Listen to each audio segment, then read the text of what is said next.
Hello, fans, and welcome to This Day in Baseball, where we're going to bring you a full radio broadcast of today's game.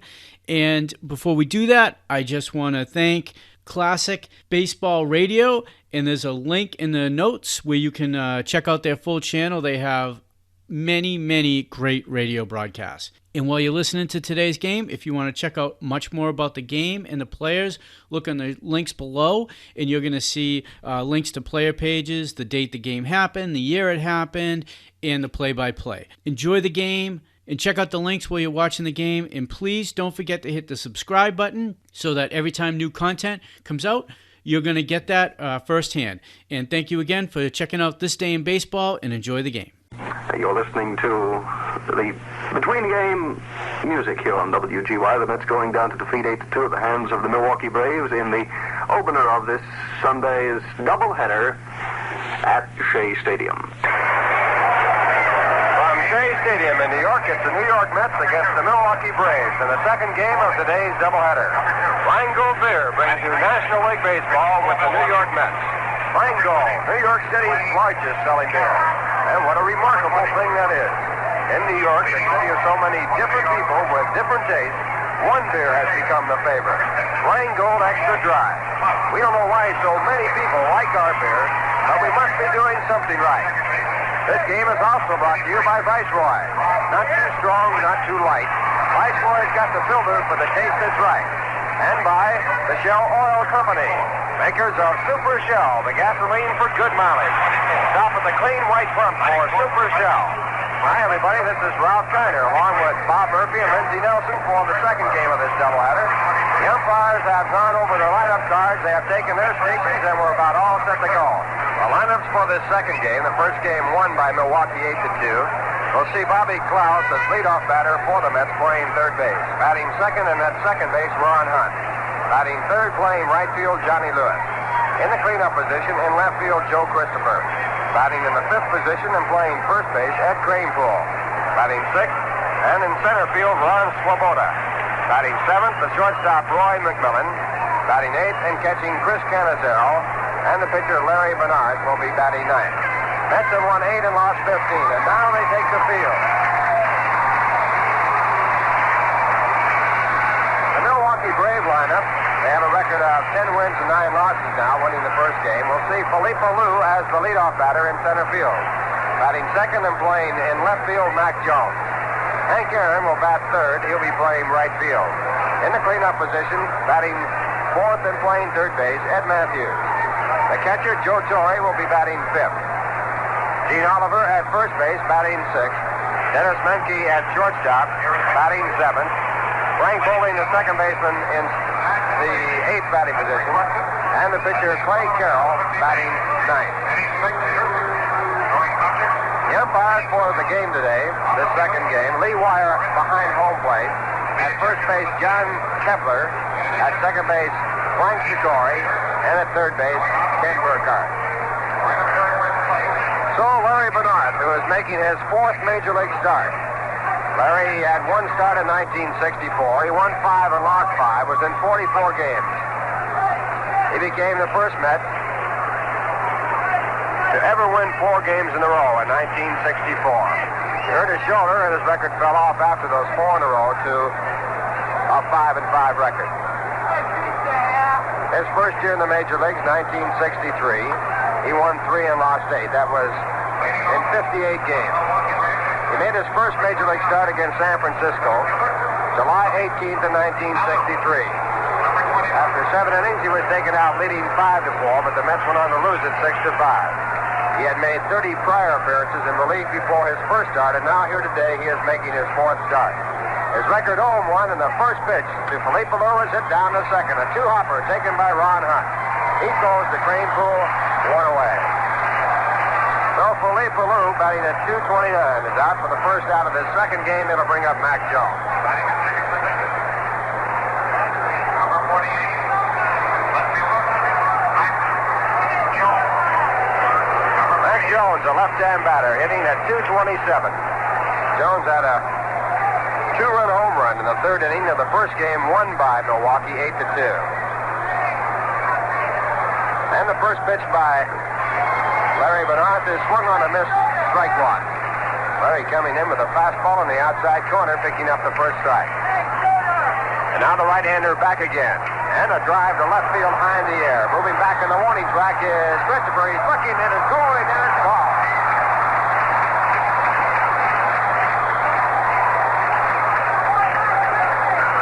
Home run for Mac Jones, his second today. His third home run of the 1965 season. The third pitch made by Larry Bernard, and the Mets trail 1-0. Braves used 3 home runs in the first game to score 7 of their 8 runs. Now have picked up the first run of the game. That'll bring up Hank Aaron. Number 44, right fielder, Hank Aaron. Hank batting .340 is hit in 9 consecutive games, and he takes the first pitch on the outside corner for a strike.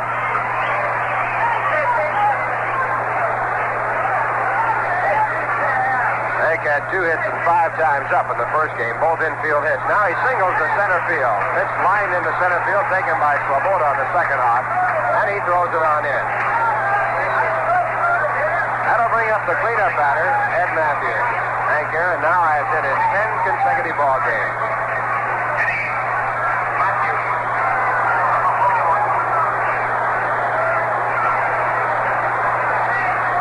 Matthews, a left-hand batter, hitting .284. He had a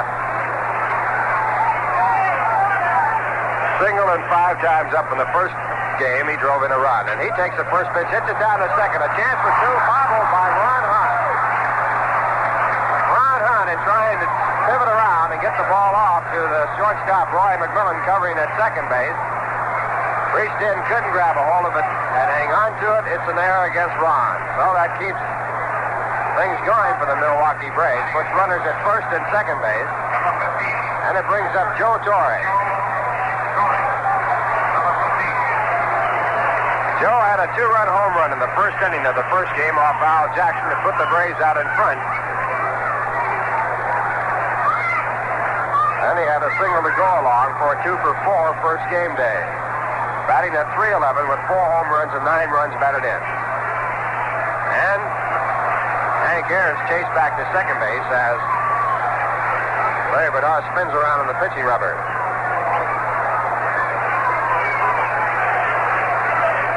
Now Larry sets again. And his pitch to the plate is inside for ball 1. Larry so far this year has appeared in 6 previous games. Worked 6 innings, giving up 8 hits. In that time he walked 8, struck out 4. Now the pitch back to the plate again, hit high in the air, an infield fly, the batter is automatically out. First baseman Eddie Cranepool calling for it, he makes the catch. Runners can proceed on the base paths at their own risk on an infield fly, but ball caught on the infield, they both held. Hank Aaron at second base, Eddie Matthews at first. That brings up Gene Oliver with 2 men away. Braves leading 1-0 on the home run by Mac Jones.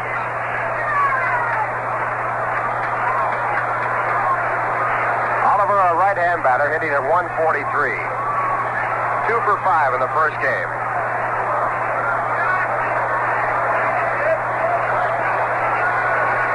And he bounces one back to the mound, a 1-hopper for Larry Bernard. He takes it, tosses to first base, and that retires the side. 1 run on 2 hits, 1 error. 2 men left on, and the score after the first half inning, the Braves won, the Mets nothing. And now, Mets coming to bat in the bottom half of the first inning. They trail 1-0 behind on the home run by Mac Jones to left field. First man up for the Mets will be Bobby Clout. After Bobby, Ron Hunt and Johnny Lewis, and they'll be batting against Clay Carroll. Carroll, a right-hander, who has won 1 and lost none.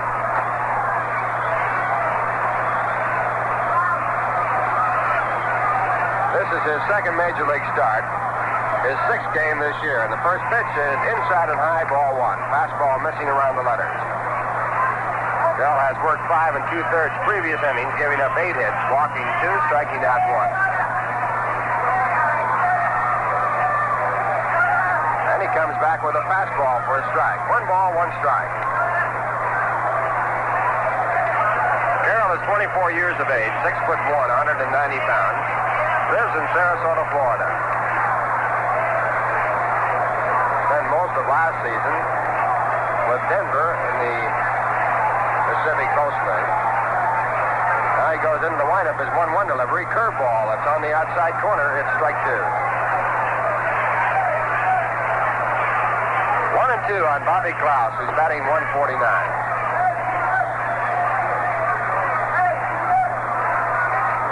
Now the right-hander back again. Curveball hit foul. Ball rolling down toward Don Hefner, the coach of the third base box.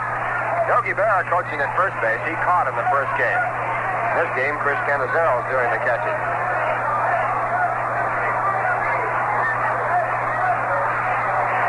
Braves going over 500 with their win in the first game. They are now 10-9. Now 1-2, a curve. Again foul, this time off the end of the bat. Ball going back at the catcher. The count holds at 1 ball and 2 strikes. Philadelphia defeated St. Louis in their only game today, 4-2. Winning pitcher Art Mahaffey with help from Ed Roebuck in the 9th inning. Stewart and Callison home runs. Losing pitcher was Ray Sadecki. Fastball popped up. Third baseman Eddie Matthews calling for it. And he makes the catch. One away now for the New York Mets. And while we wait for Ron Hunt to come up, we'll pause for station identification. This is the New York Mets Baseball Network. 810 on the dial, WGY and WGFM Schenectady.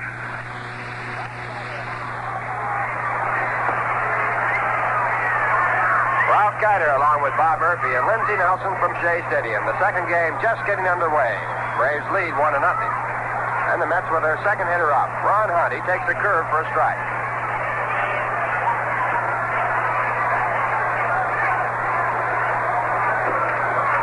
Ron 0 for 4 in the first game. And the pitch back to him is looked at. It's strike two.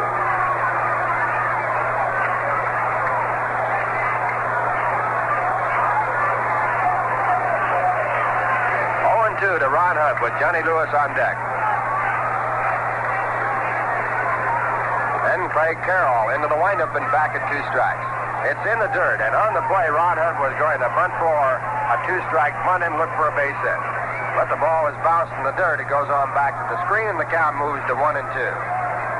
Ron likes to bunt with 2 strikes. So far, he hasn't been successful on it in this season. He's batting at 276. This is his 9th game. 8 hits and 29 times up. No home runs, 1 run batted in. 1-2 pitch is high inside, and Ron has to move away. 2 balls and 2 strikes.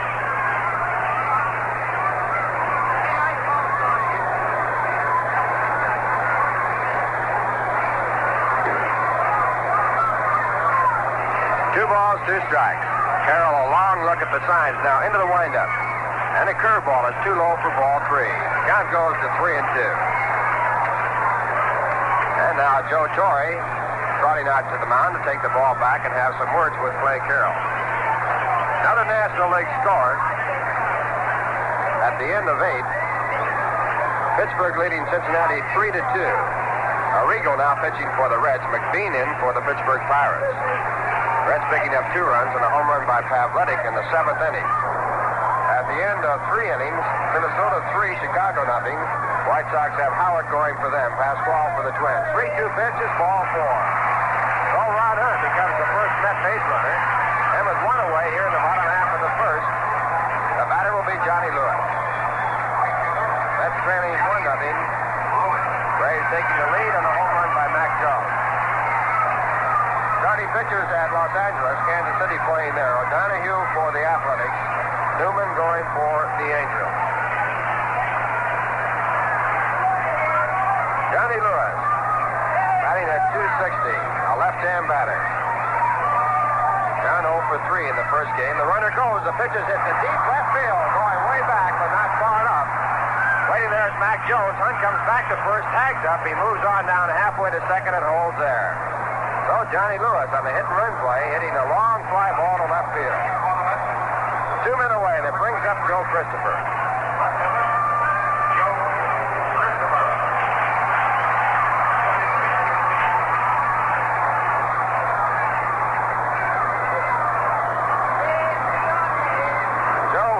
of 3 times up in the first game, raising his average up to 241. He has 1 home run and 7 runs batted in.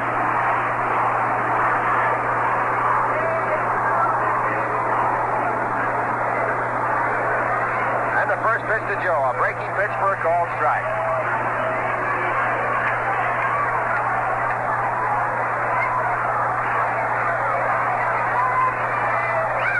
Strike count. Braves 1 run, 2 hits. The Mets no runs and no hits. Ron Hunt on at first base as a result of a walk. And a fastball inside. 1 ball and 1 strike.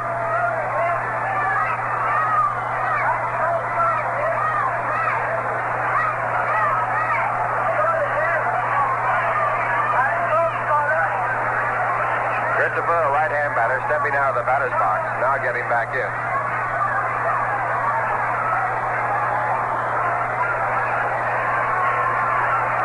Next delivery is sliced off to right field. Moving in now after going back is Hank Aaron. He makes the catch. In the inning, no runs, no hits, no errors, a walk, a man left on base. And the score at the end of 1, the Braves 1, the Mets nothing. Moving now to the top of the second inning. Dennis Menke to lead off for the Milwaukee Braves. And Larry Bernard with his first pitch. It's bunted right out to the mound. Larry on it in a hurry. Throws to first base in a hurry and gets his man. So Larry picks up the first man on 1 pitch. He did the same thing in the first inning, getting Felipe Alou to ground out to second base. And he'll now pitch to Frank Bowling. Menke with a home run in the first game. A 2 for 3 first game, now out for the first time here. He was batting .274. Bowling coming in at .217. And Bowling, a right-hand batter, takes a curveball for strike 1. Bowling had 1 hit and 4 times up. Base hit coming off Al Jackson. Bernard back away and a little bit low. It's ball 1. 1 ball, 1 strike.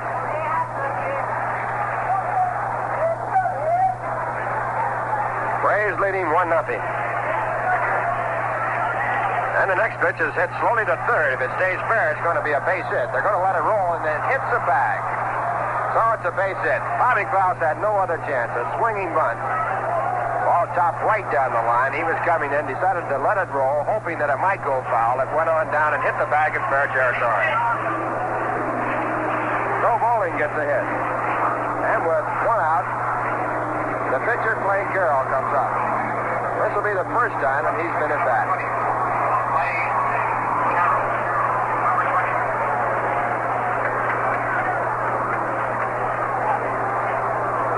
Go to first base, but the play not close there.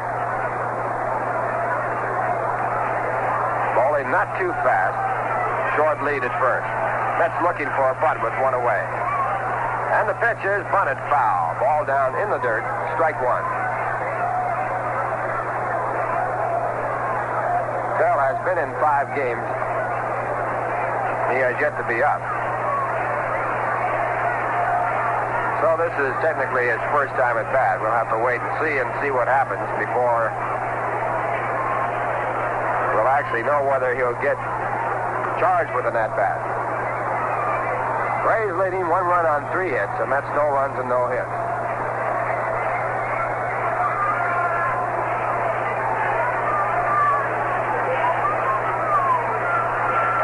Cincinnati trailing by a score of 3-2 as they batted in the 9th inning.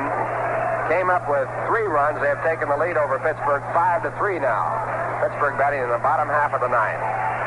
Now Bernard backs off the pitching rubber, but Ed Kranepool was charging all in from first base, and it got in too far for a play at first. Canizero now checking with Bernard at the pitching rubber.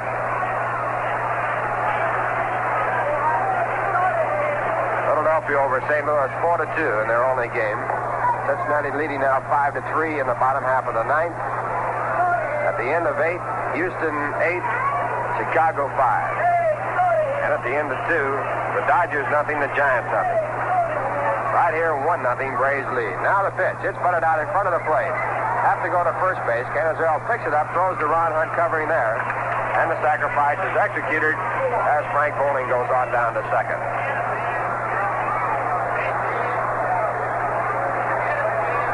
2:40 4, if you're scoring, it brings up Felipe Alou batting for the second time. Felipe had one pitch in this game. He grounded out to second base. 1 for 5 in the first game.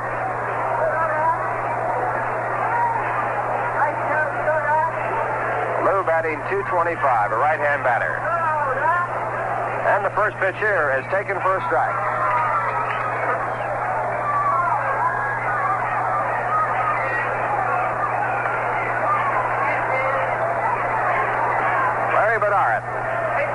Making his first start this year. He checks at second base, then comes back home inside with a fastball. Lou has to back away, 1 ball, 1 strike.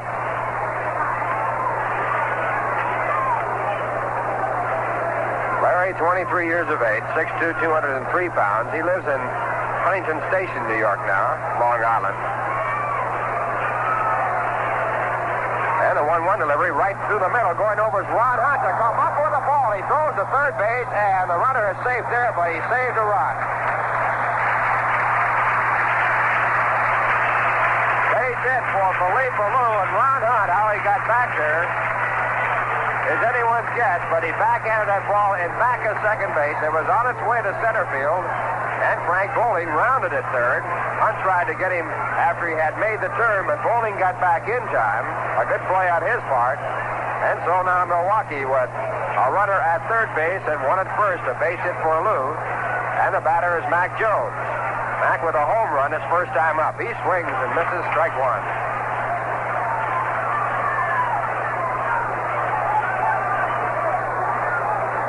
Braves leading on the home run by Jones. His home run going to left field.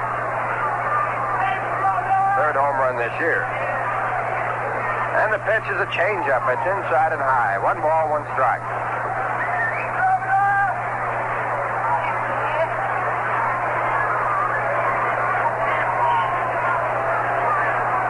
Jones batting .244, left-hand batter. 2 men away in the top of the second. And the next pitch is a curve, swung on and missed, strike 2. Overhand curveball by Larry Bernard.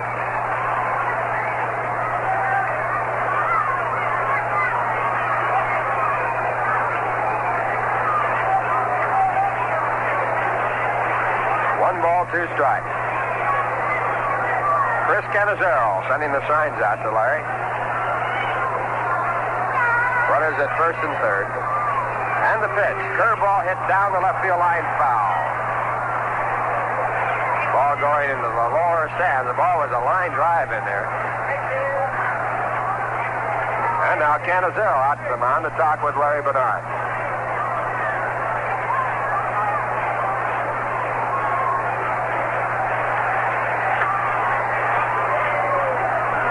Rico Carty, who normally would be playing left field off of his season last year, is still bothered with a bad back. He had quite a season. But now Mac Jones in left field. And the pitch is bounced to short. A 2-hopper taken by Roy McMillan. He goes through the bag, wins the race to retire the side.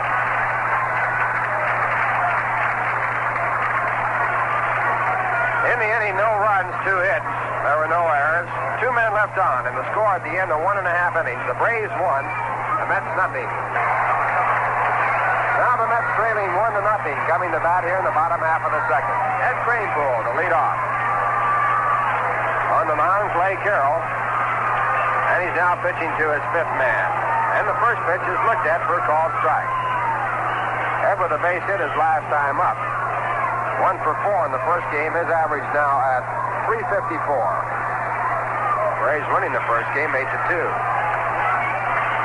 And the pitch back to the left-hand batter, hit hard, foul down by Yogi Berra and on out into the right field foul territory section. Kranepool with 3 home runs and 15 runs batted in.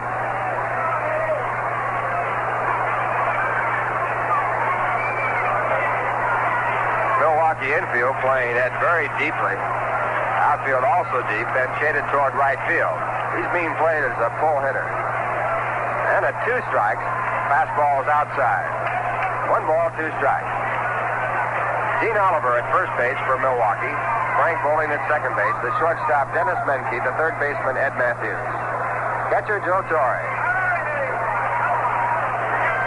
And the 1-2 pitch hit down to second. A two-hopper as Menke, as Bowling goes to his left. He comes up with it, goes to first base for the out. One away in the bottom half of the second. The Braves in front 1-0. And Ron Swoboda will now come to bat.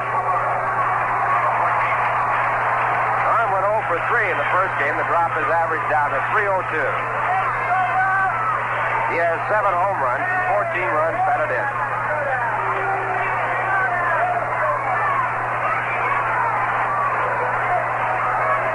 And Carroll with his first pitch, a curveball. Ron started the swing and held off in time. It's ball 1.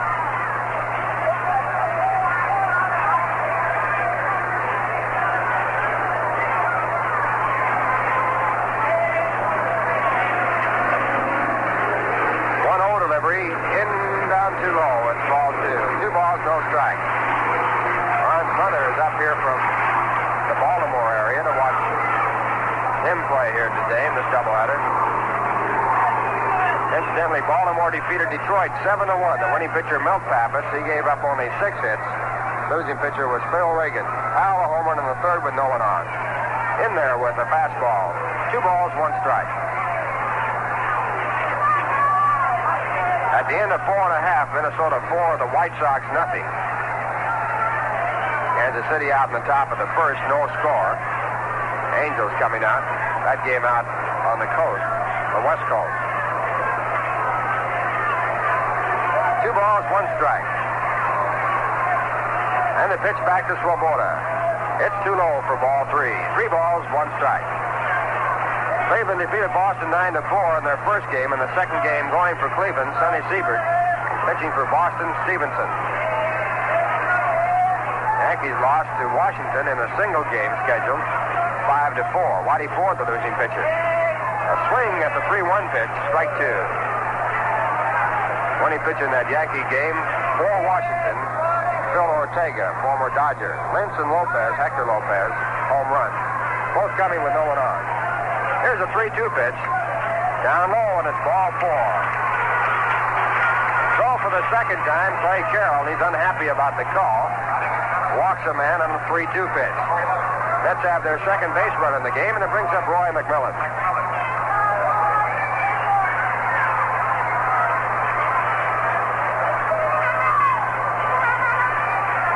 Roy batting .192. Drove in a run in the first game with one of his base hits. Had 1 base hit and 2 times up. Swoboda goes. The pitch is taken, and it's down to second base in plenty of time. And the second baseman, Menke, is in front of the bag, and Swoboda has to push him back to try and get in. And he got him back all right. Now there's a little bit of word action going on out there. Swoboda goes off of the field. Boy, he ran into him and just pushed him right out of the way, right on back of the bag at second base. It wasn't Swoboda's fault at all because Menke was in there in front of the bag. Swoboda went straight in, and on the play, Roy McMillan took the pitch. So evidently a sign missed on the hit and run situation. The count 1 ball and no strikes. Little Abner, boy, he is strong.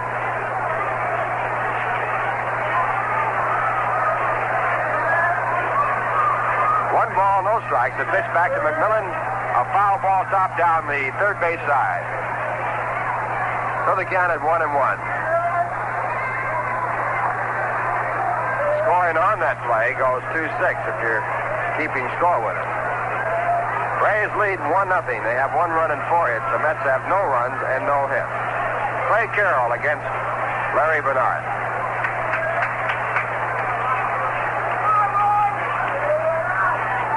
And the 1-1 delivery. Fastball hit down to the right side of Menke. He comes up with it. He has a good arm, throws over to first base and gets his man.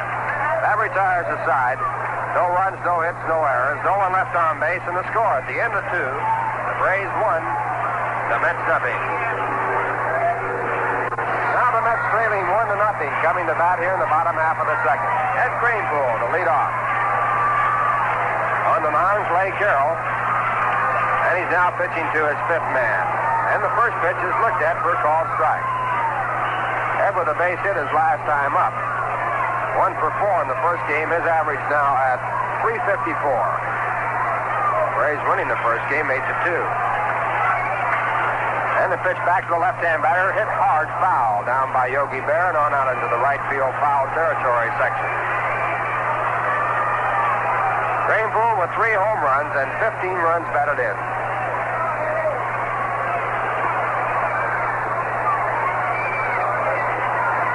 Milwaukee infield playing Ed very deeply.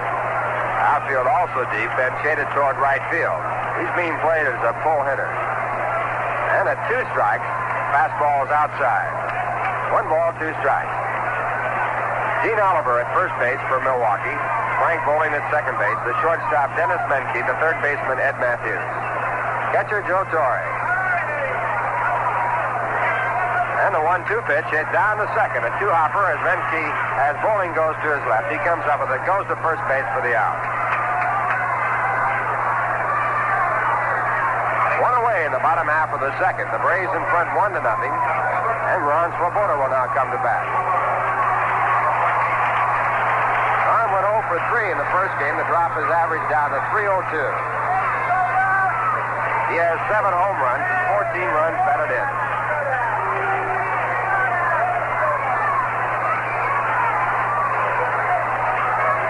And Carroll with his first pitch, a curveball. Ron started the swing and held off in time. It's ball 1.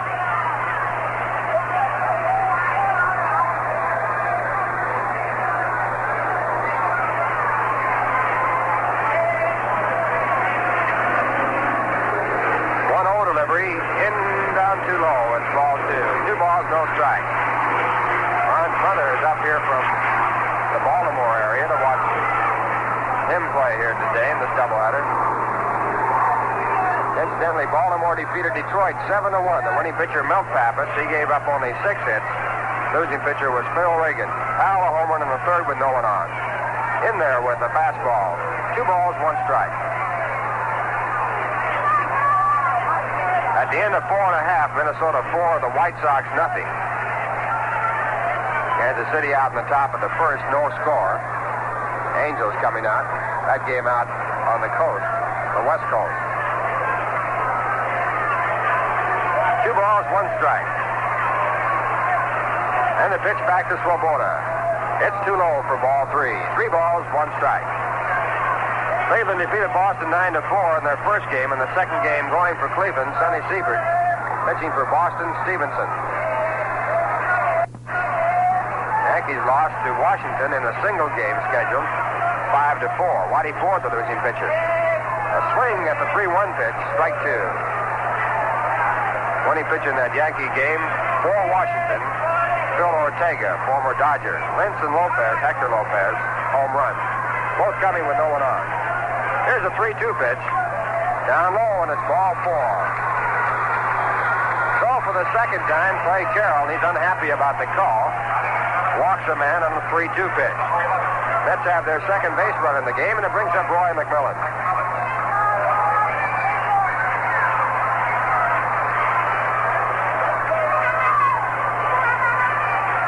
Roy batting .192. Drove in a run in the first game with one of his base hits. Had 1 base hit and 2 times up. Swoboda goes. The pitch is taken, and it's down to second base in plenty of time. And the second baseman, Menke, is in front of the bag, and Swoboda has to push him back to try and get in. And he got him back all right. Now there's a little bit of word action going on out there. And Swoboda goes off of the field. Boy, he ran into him and just pushed him right out of the way, right on back of the bag at second base.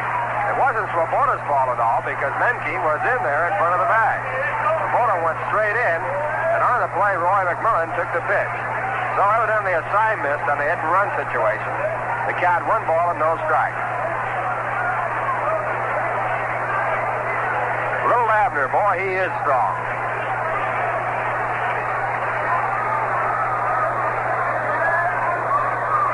One ball, no strikes. The pitch back to McMillan. A foul ball top down the third base side. So the count at 1-1. Scoring on that play goes 2-6 if you're keeping score with it. Braves lead 1-0. They have 1 run and 4 hits. The Mets have no runs and no hits. Clay Carroll against Larry Bernard.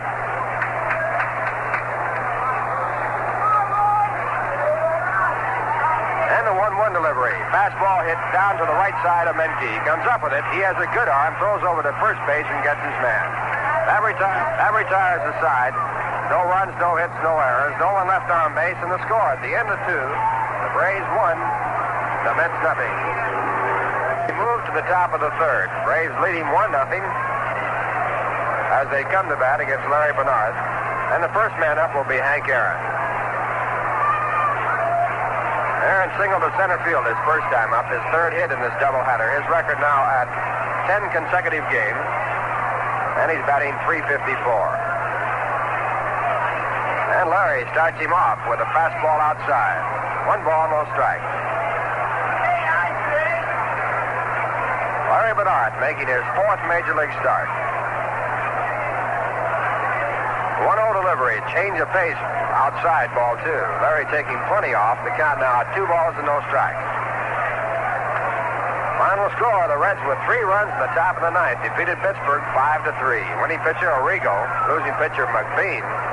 Athletic a home run in the 7th with a man on. Ball topped out to the third base side of the pitcher's mound. Larry comes off, gets it, throws to first base for the out.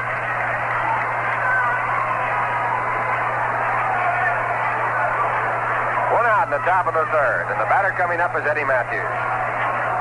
Eddie was safe on him there his first time up, 0 for 1 in this game, 1 for 5 in the first.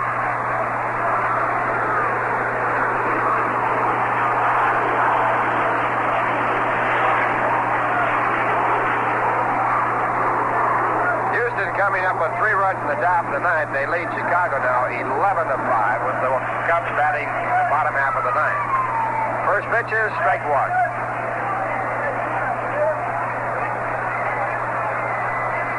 That ground ball foul to the right side.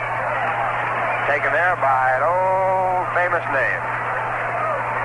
Very well known around Ebbets Field. In fact, he was the master of right field at Ebbets Field, Mr. Dixie Walker. Playing right and back of Dixie, a person who was almost equally as famous, Hilda Chester. She's in the stands right back of Dixie. Next pitch back is a curve low. 1 ball, 2 strikes. It's like all home week for her with little old Wyatt back in here, Dixie Walker.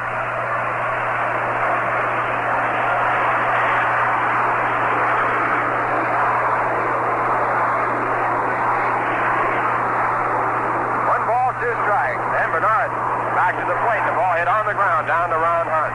Hunt over to first base, and Eddie Matthews is out. 2 away, and Joe Torre comes up. Joe was out to Ed Cranepool in the air his first time up. He's batting .306. Had a home run in the first game to keep his hitting streak going. He has now hit in 6 consecutive games prior to this game.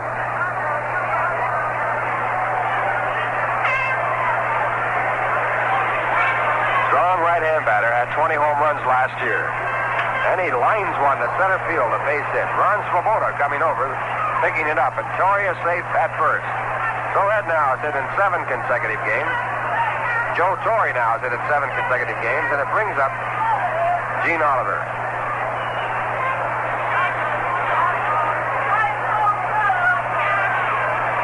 Fifth hit off Larry Bernard. Braves lead 1-0.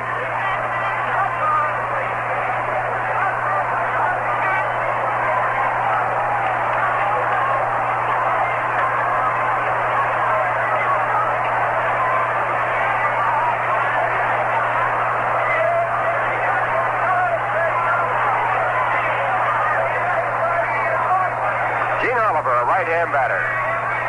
He bounced back to the mound his first time up. His average of 138. And he fouls the first pitch on the left side for strike 1.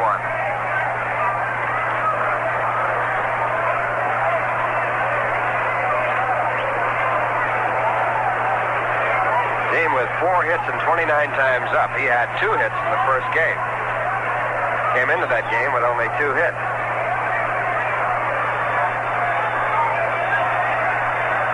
One strike count as Larry Bernard looks for the sign.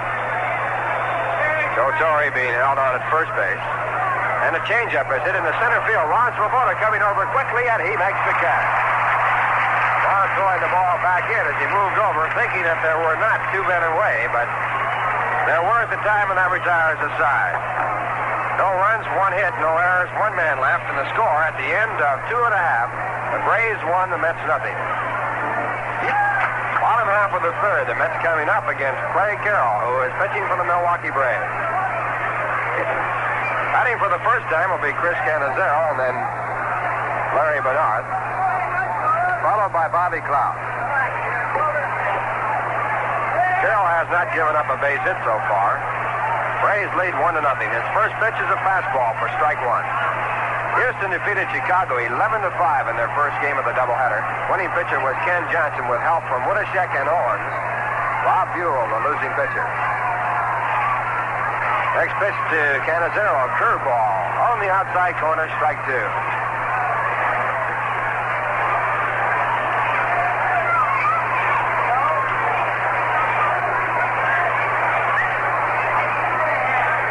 Chris batting 128. 6 hits and 47 times up. And his next pitch, a curve that's outside and low. 1 ball, 2 strikes.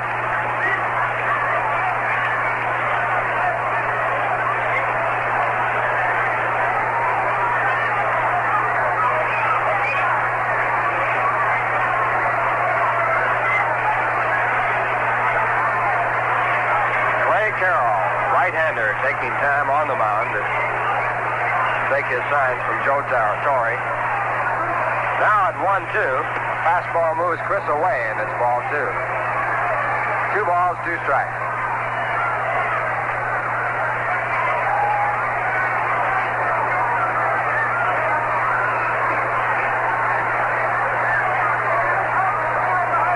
And the 2-2 pitch is looked at, strike 3.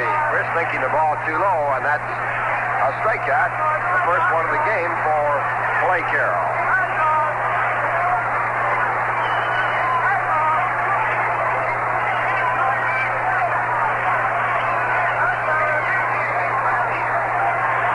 Now with 1 out, Larry Bernard comes up.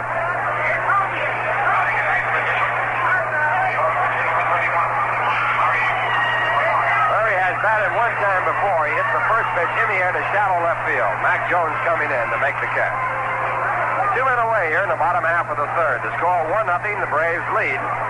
And now batting for the second time is Bobby Cloud. Before he comes up, we pause for station identification. This is the New York Mets Baseball Network. 810 on the dial, WGY and WGFM, Schenectady.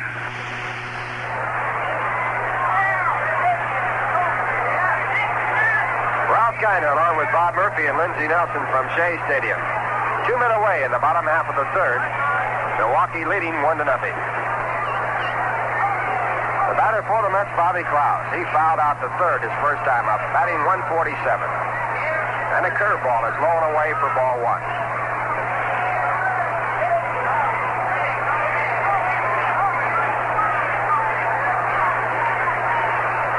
ball, no strikes.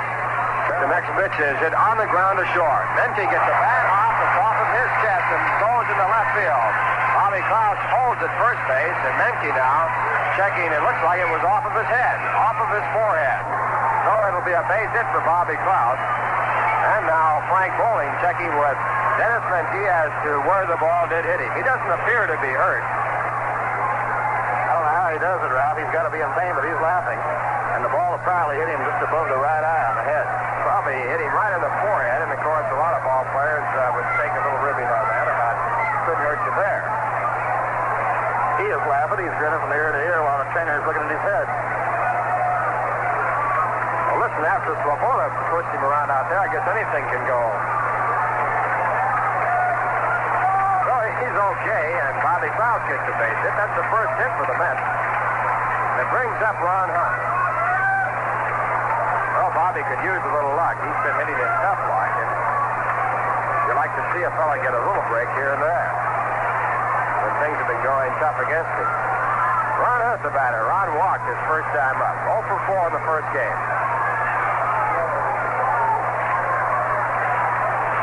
And the right-hand batter looks at the curveball. It's ball 1. Ron batting .276. He hasn't had a hit in this series.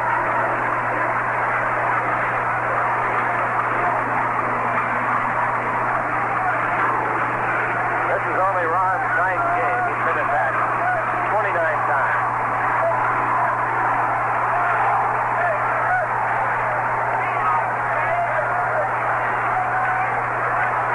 And he grounds a slow grounder to second base.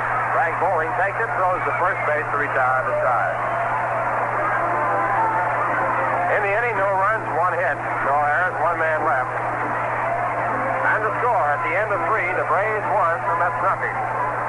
It's the top of the 4th inning. Larry Bernard's on the mound for the Mets, and coming up now to keep you in the play-by-play, Bob Murphy. Okay, Ralph, Dennis Menke. The club at bad hop. Forehead is the leadoff batter against Larry Bernard now as we go to the 4th inning.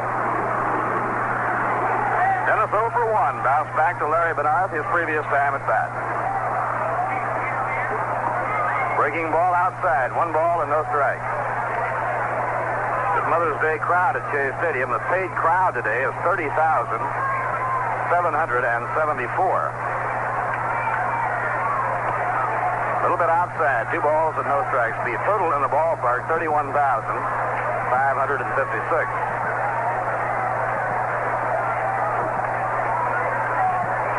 Now Larry with a count of 2-0 on Dennis Menke. Braves with the bottom third of the order coming up here in the 4th inning. Milwaukee in front on the home run by Mac Jones. Low and outside. The fastball missing. 3-0. Rheingold than any other beer. And Rheingold is going great in New Jersey, New England, and Pennsylvania, too. Why do Irish Americans like Rheingold? We don't know, but we must be doing something right.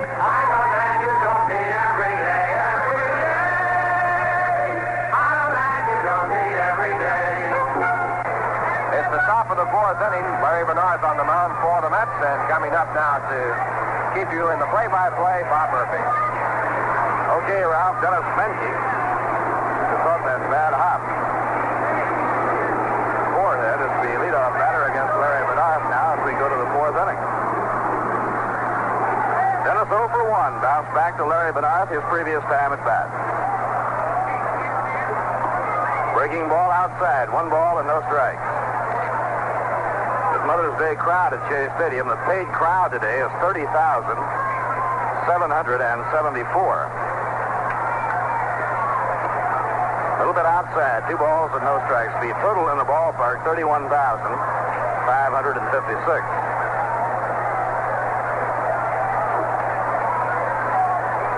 Now Larry with a count of 2-0 on Dennis Menke. Braves with the bottom third of the order coming up here in the 4th inning. Milwaukee in front on the home run by Mac Jones. Low and outside. The fastball missing. 3-0. Mac Jones is a late starter in this series. He came on as a pinch hitter in the 5th inning yesterday and got 3 for 3.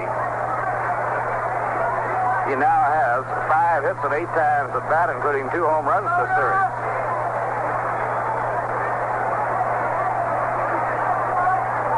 Now Larry behind on the hitter, the 3-0 delivery. Ball 4 outside. He missed on 4 in a row, so Menke goes down to first.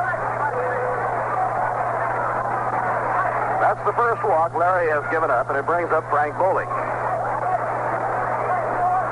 Frank took a big swing and sent a slow roller right down the line toward the bag at third. They had to let it roll, and it hit the cushion for a base hit.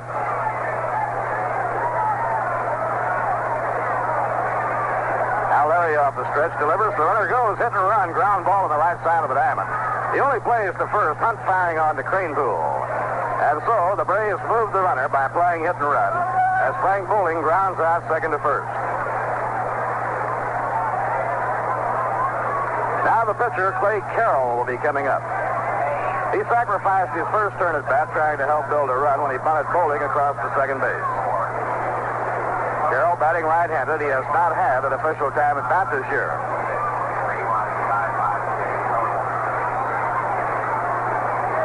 In pitching position, delivers to Carroll a slow bounder back toward the mound, barehanded by Bernard to throw to first in time. Larry was hoping he'd have a play at third, but Bobby Klaus is also charged again for a play. He took a look at third, saw it was uncovered, wheeled around, and fired across in the dirt, but Kranepool scooped it out. Larry caught that one with his bare hand.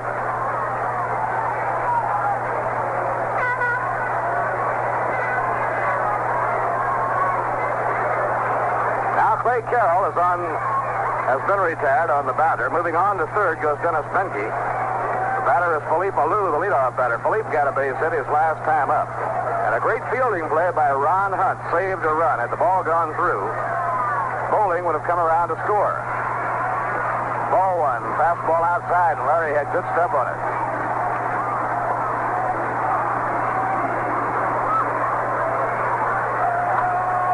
Mac Jones, the on-deck batter, and then Henry Hunt. Now Benoist with his windup. Here's the pitch. Just a little bit under the knees. 2 balls and no strikes.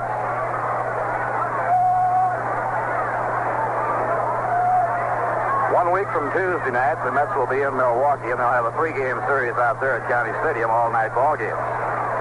This coming week, the Mets will be here in Shea Stadium with 2 against the world champion Cardinals, and 4 games next weekend with Cincinnati. Reds pulled another game out today. Ground ball bounced toward the middle. Big hop taken by Ron Hunt. Thrown to first in the dirt. Eddie scoops it out. The side is retired. Hunt had beautiful defensive position against the Louie. Had him shaded far over towards second. And fielded that grounder almost behind the bag. No runs, no hits, no errors. 1 left on. At the end of 3 1/2, the score, the Braves won and the New York Mets nothing. And now a word from Viceroy Cigarettes.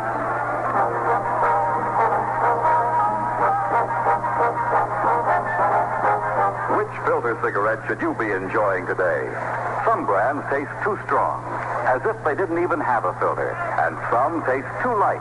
You know the kind. They never seem to satisfy your taste. But there is an answer, and here it is. Viceroy's got the taste that's right. Not too strong and not too light. The taste that's right. That's right. Viceroy. The fact is, Viceroy is specifically designed to taste the way you'd like a filter cigarette to taste. Not too strong, not too light. Viceroy's got the filter for the taste that's right. When you try them, you'll agree. Viceroy's got the taste that's right. Viceroy's got the taste that's right. Not too strong and not too light. The taste that's right. Johnny Lewis will hit against right-hander Clay Carroll in the bottom half of the 4th inning. Johnny on a hit-and-run play, fly deep to left field in the 1st inning. It was run down by Mac Jones. Crowd of better than 30,000 here at Shea, stirring around now. Inside and low, ball 1. In San Francisco, Jesus Alou has hit a 2-run homer on Sandy Koufax in the 4th inning. Giants 2, Dodgers nothing at the end of 4. Ball 2, it's low. Warm-ups for the 2nd game in Chicago. Bob Bruce will pitch for Houston. Dick Ellsworth for Chicago. In the opener, the Astros hit 3 home runs to bury the Cubs 11-5 with Johnson the winning pitcher and Buell the loser. Cincinnati pulled the game out of the fire. They scored 3 in the 9th inning to beat Pittsburgh 5-3. 2-0 delivery. Ball 3 inside behind. And at Johnny Mack Stadium, Art Mahaffey beat St. Louis 4-2. Roebuck helped him in the 9th. Dick Stewart hit a 2-run homer, and Johnny Callison connected. Nobody on.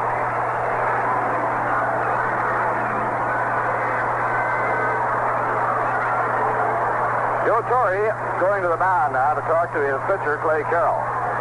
Clay has gone behind on the leadoff batter in the inning, Johnny Lewis, 3-0.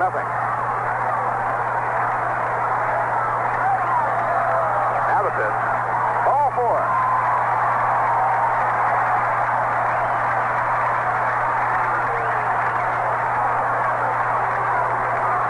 Johnny Lewis draws a walk on 4 pitches. That brings up Joe Christopher. Joe flied to right in the 1st.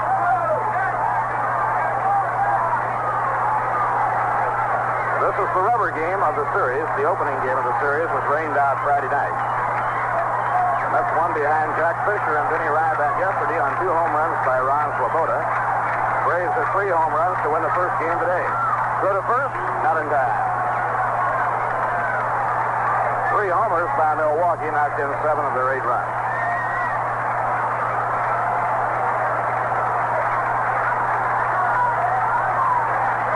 Eddie Crane Boom waiting on deck. Clay Carroll delivers a fastball in for a strike. Young Clay Carroll was a very impressive pitcher when he came up to the Braves late last year after a good minor league season. He posted an earned run average of less than 2 earned runs per 9 innings. Oliver holding against Lewis. Christopher bluffed to the bunt, didn't offer a peg to first, not in time. Lewis gets back.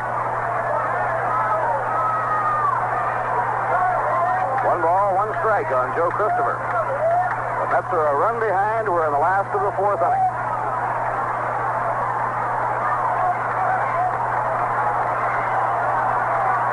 Mac Jones, hitting his 2nd home run of the day, has accounted for the only run in this ball game. Outside and low on a breaking ball. It's 2-1 on Christopher.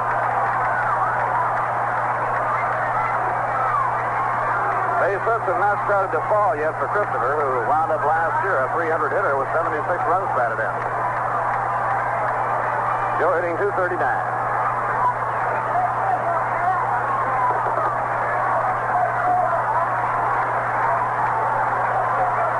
Joe did have 2 of the 6 hits collected off Cloninger in the opener of today's doubleheader.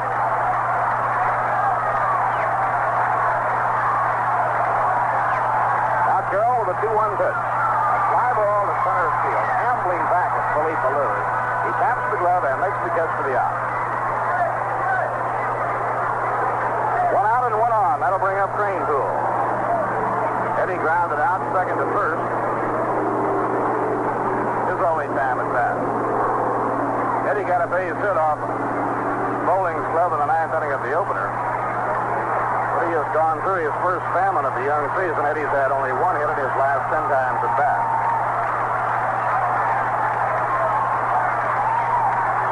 Now the pitch back, Carroll. Foul ball.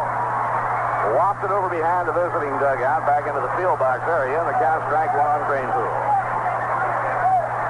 Ron Swoboda is the on-deck batter.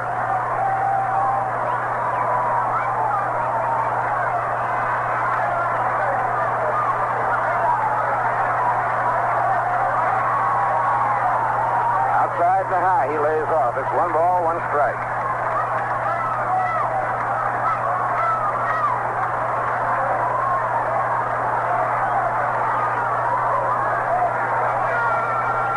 Clay Carroll, a 24-year-old right-hander, making his first start of the new season. Carroll has good size and a good arm. A line drive hit hard, a base hit hammered into center field. Around second is Lewis on his way to third. It's fumbled by Alou. The play at second now for Cranepool. He is saved.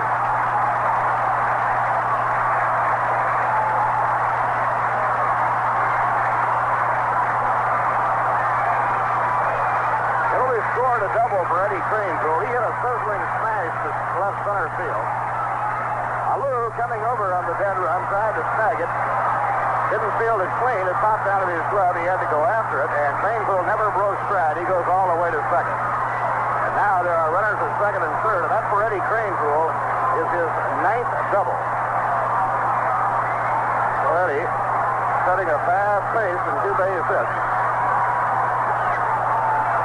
And he's leading the league in doubles. Or he was a day ago.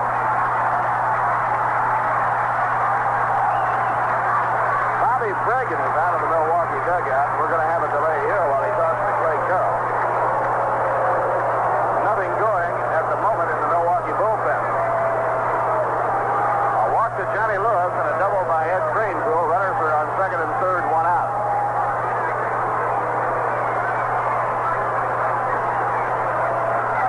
Then he really hit that one. Screaming line drive to center field. Well, it's a little journey to the mound.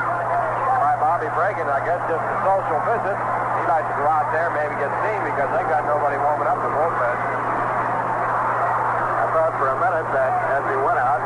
The warm-up action might start simultaneously to give the bullpen a little more time, but he merely wanted to talk to his young pitcher, Clay Carroll. Well, here we go. Ron Swoboda is the batter. Runners on second and third, one man out, and New York 1 run behind.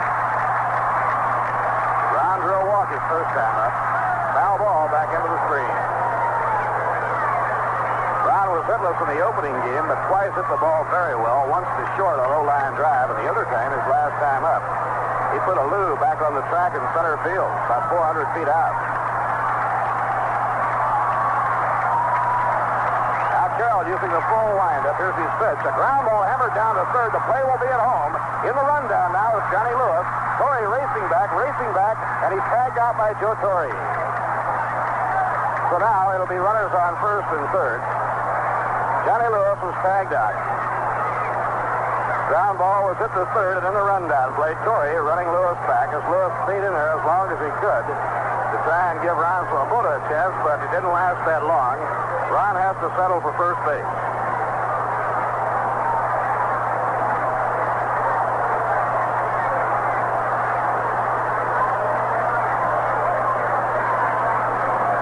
Now there are runners on first and third, 2 down. McMillan coming up.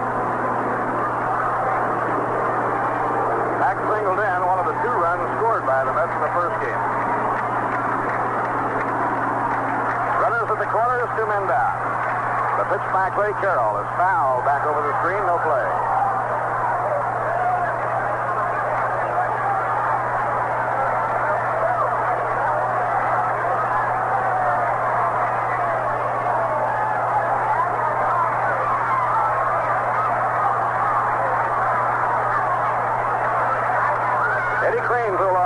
Ron Swoboda on first. Fastball too high, 1 ball, 1 strike on McMillan.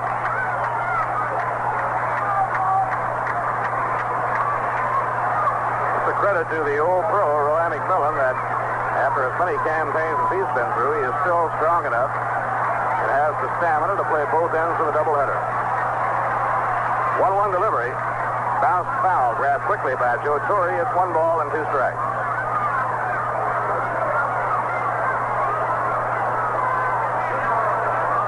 Braves will be going to Pittsburgh. They have an off day tomorrow. The Mets have an off day officially, but will play a non-official ball game, an exhibition game against the Cadets at West Point. They went up to West Point the last couple of years. 1-2 delivery. Ground ball bounced to short. A big hop for Menke. He flips to Bowling, and they have the force play on Swoboda that retires to side. So Carroll pitches out of his first serious jam of the ball game. No runs, 1 hit, no errors, 2 left on. And the score at the end of 4, the Braves 1 and the New York Mets nothing. Fans enjoy the game with the Viceroy. Viceroy's got the filter for the taste that's right. 4-2, 9-6-1. Please report to the press gate immediately. Available for Mets fans, the 1965 Mets yearbook. It's off the presses. It has all the up-to-date facts and figures on the amazing Mets. And from cover to cover, some 258 action photographs. Lifetime records of all the Mets, including the first-year men. All there in complete detail. And as a special extra, a full squad picture on the back cover suitable for framing. To a special section on Yogi Berra and Warren Spahn. Yogi caught the first game today, and Spahn will be on the mound against Bob Gibson on Tuesday night. To get the new 1965 Mets yearbook, send in 50 cents to Mets Yearbook, Shea Stadium, Flushing, New York. That's Mets Yearbook, Shea Stadium, Flushing, New York. Inning number 5, and Mac Jones will lead off for the Braves. He has been a thorn in the side of the Mets in this series. He has 5 hits and 8 times at bat, including 2 home runs. Larry Bernard winds. Here's the pitch. Low and inside, ball 1. He was in a red-hot streak during the spring down at West Palm Beach. He has a lot of power. He had 39 home runs in the International League last year. Back foot right on the restraining line. Swing and a miss. 1 ball, 1 strike. Larry has had a good sinker, and the Braves have been hitting the ball on the ground a great deal.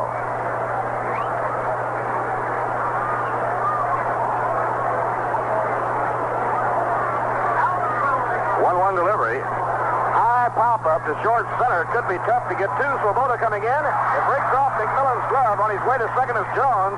He's in with a double. So that'll be a double. But Arth made a good pitch on him. He jammed him, hit him off the fist and off the bat handle. A blooper into shallow center field. McMillan, after a long, desperate rush, just barely got his fingertips on it, but not enough to make a catch. And it's a double for Mac Jones.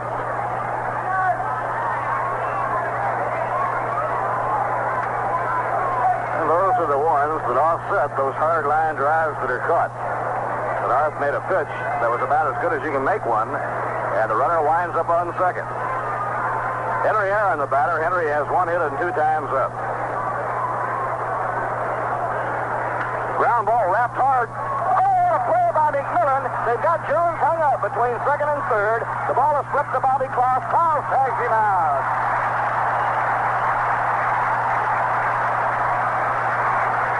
Well, the vacuum has just taken another base hit away. Beautiful play by Roy McMillan. A hard hit grounder, and the hole is short. Jones was sure that ball was going through for a base hit. He was heading home. But McMillan, with a backhand stab, flagged it down, turned around and said, well, what have we got here? Ran right at Jones, made him commit himself. He broke to third. Mac flipped the ball to Bobby Klaus, and Jones is out. Henry Aaron on first with a fielder's choice with what normally is a base hit. Swing and a miss by Eddie Matthews, strike 1. Well, that's the way this game goes.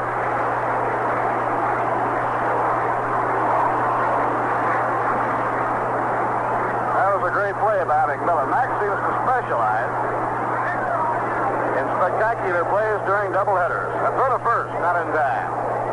Perhaps his finest hour with the Mets game in the 23-inning game in the doubleheader last year with the Giants. He made a triple play in the 14th inning, and he could have been an unassisted triple play. Now the pitch on the way. Outside and low. 1 ball, 1 strike.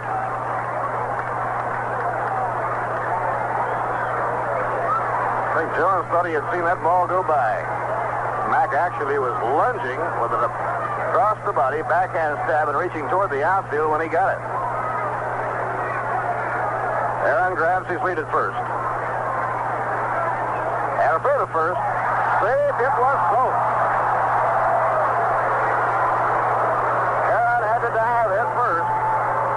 Larry Bernard almost had him. That one really used Diaz. A lot of folks here in Shea Stadium on the first base side were willing to help umpire John Kibler out.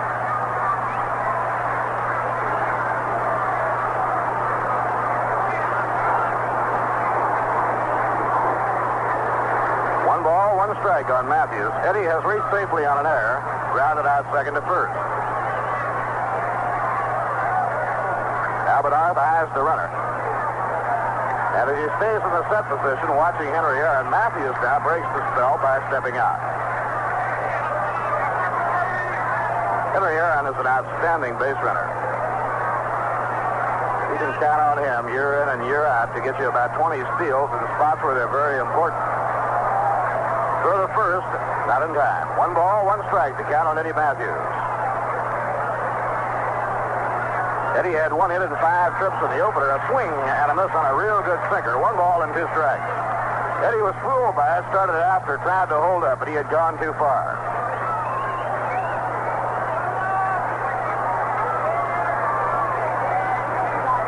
Top half of the 5th inning, the Braves in front, 1-0. Aaron grabs the lead off first.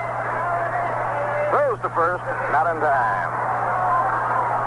Aaron really trying to fill the lead as though the Braves have a play on. Left-hand slugger, Eddie Matthews at the plate. The pitch on the way. A swing and a miss. He struck him out. Larry Bernard fans Eddie Matthews. 2 men down. Right here we pause for station identification. This is the New York Mets Baseball Network. 810 on the dial, WGY and WGFM Schenectady.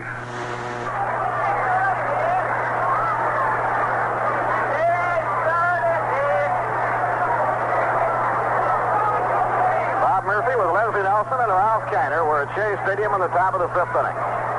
Good ball game going. Braves 1 and the Mets nothing. The batter is Joe Torre. He singled to center, has 1 for 2. Low and outside. Chris again bluffing that throw to first.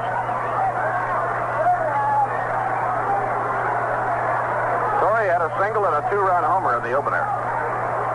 He hit his home run in the 1st inning.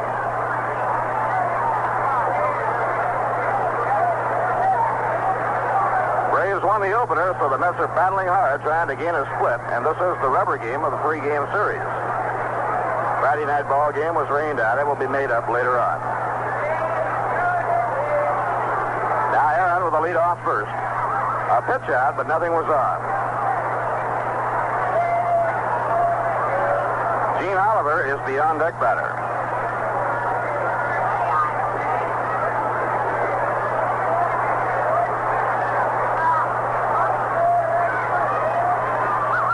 Delivery. Long drive to left field. Way back goes Christopher, and it is gone. A line drive home run.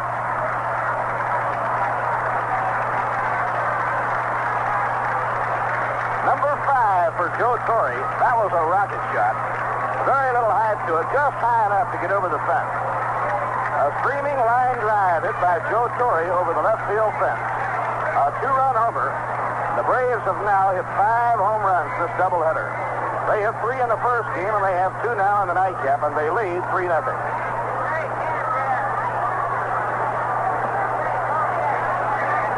Joe Torre hitting his 2nd home run of the day.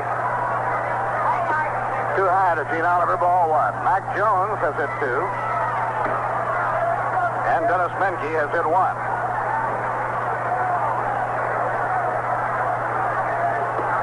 Way up high. 2 balls and no strikes on Oliver.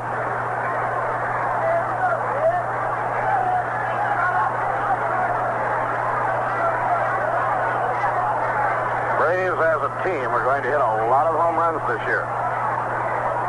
They had 6 players hit 20 or more last year.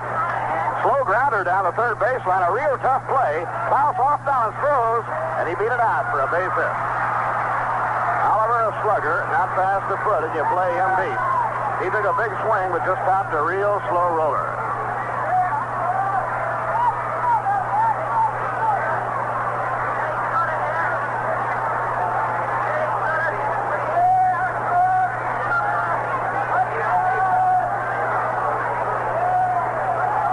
Dennis Menke, the batter. Dennis has grounded out and drawn a walk, nothing for 1.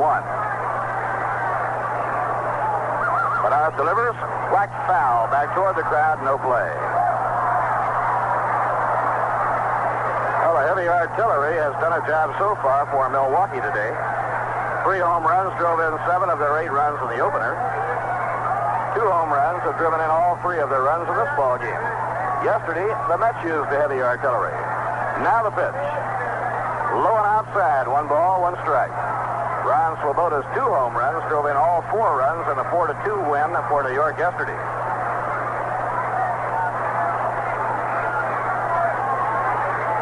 Willie Davis has hit a 2-run homer in the 6th inning off Gaylord Perry, and that ties up the Dodger-Giant game. Now 2-2 in the top of the 6th. Hit hard, a smash to third, taken on a hop by Bobby Klaus. He plays to Hunt, and they force Oliver to retire the side. In the 5th inning for the Milwaukee Braves, they score 2 runs. There were 3 hits. No errors, 1 left on. So we've come halfway at the end of 4.5 innings to score. The Braves 3 and the Mets nothing. Last half of the 5th inning, Canizaro will be up against Clay Carroll. Casey made a phone call to Warren Spahn, and now Galen Cisco and Gary Kroll are warming in the bullpen. Bounced foul. Mets getting down toward the tail end of the batting order and trailed by 3, and so now the bullpen is on call. Larry Bernard is scheduled up next. Larry's out in the circle. Canizaro is leading off here in the last of the 5th inning.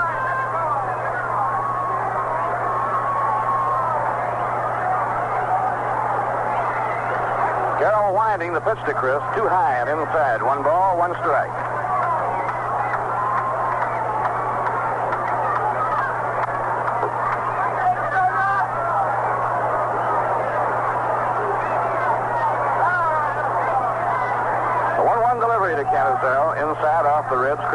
go in the count, 2 balls and a strike.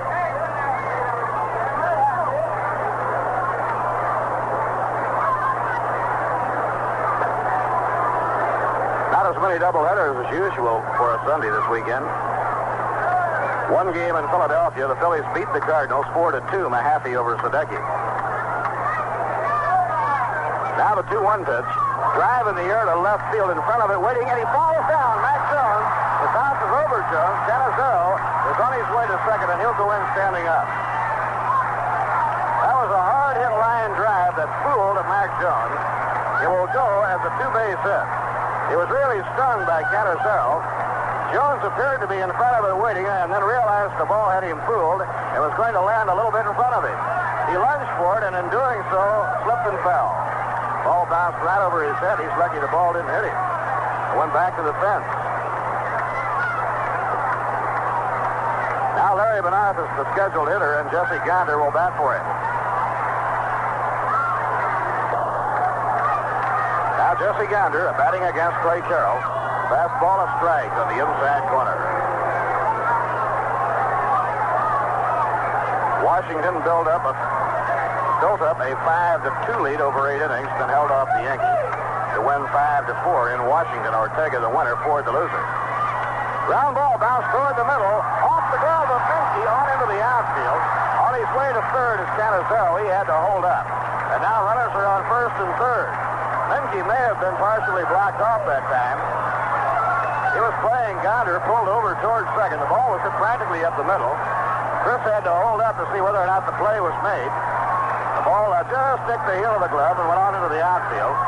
It'll go as a base hit, and now Bobby Klaus is being called back. The Mets have runners on first and third, nobody out. And Charlie Smith is coming out to hit for him.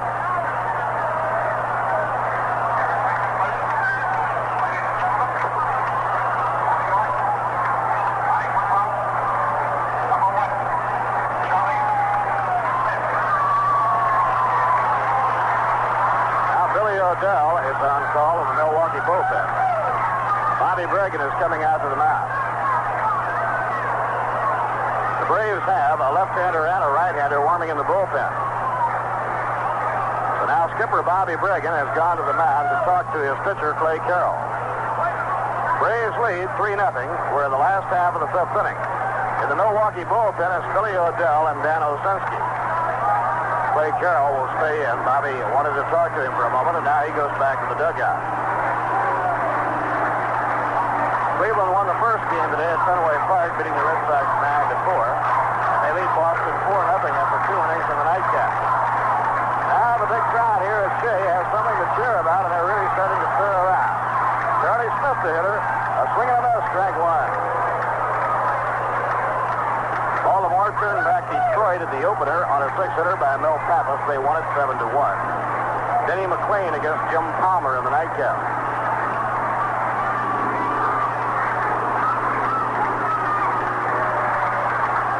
Now the pitch. A fly ball in the air to center field. Tagging up is Canizero. Felipe Alou under it. Makes the catch. Here comes Canizero. Here comes the throw. And it's cut off by Oliver at the mound. The runner's in.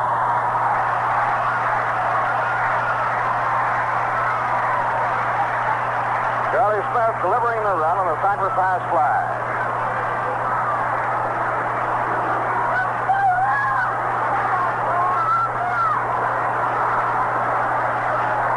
Now 3-1 Milwaukee, and the batter is Ron Hunt.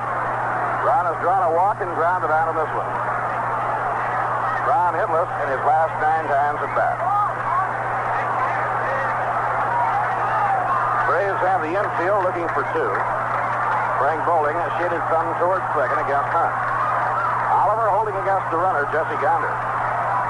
Brown smash foul off to the right, caroming up into the stand. Fans, join your union group at Shea Stadium for the AFL-CIO Salute to Labor doubleheader next Sunday, May 16th, when the Mets play the Cincinnati Reds. Call 989-4070 for ticket information. This announcement brought to you by Rheingold Brewery. Low and outside. 1 ball, 1 strike to Ron Hunt.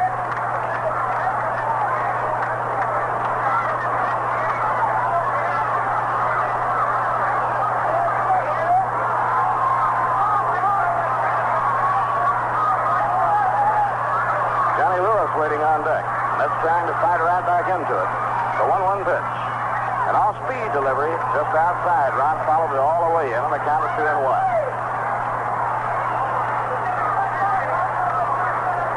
Billy O'Dell and Dan Osenski warming up for Milwaukee. Galen Cisco and Gary Kroll for New York. Now the pitch underway. A slow bounding ball to shortstop. Menke flips the second one. Holding to first. Double play, and the side is out.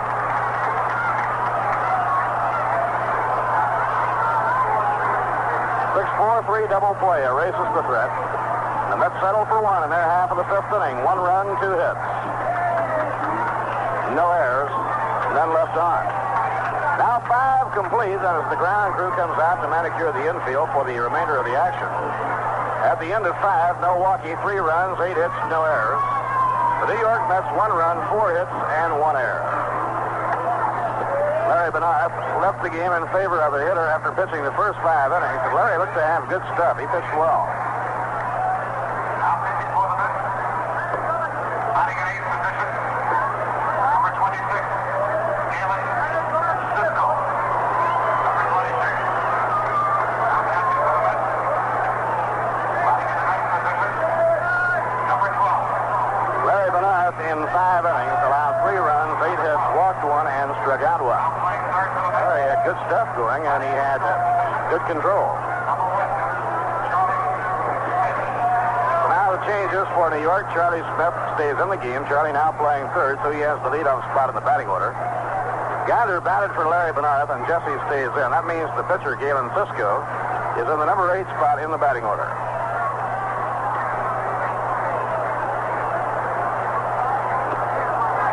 Galen was on call in the opening game here today and came in to get the side out effectively and then had to leave the game in favor of a hitter with New York 5 behind.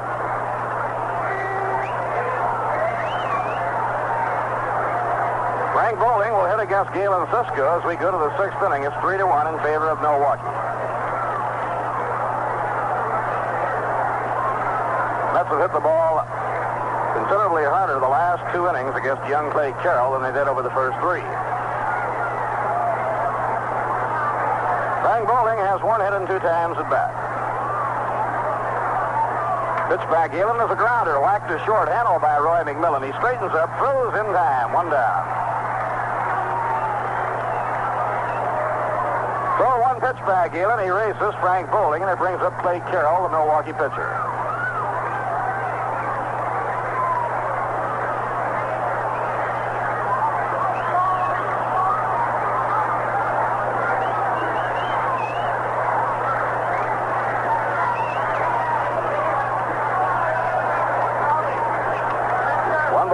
Strikes on Clay Carroll. Philippe Alou is the on-deck hitter.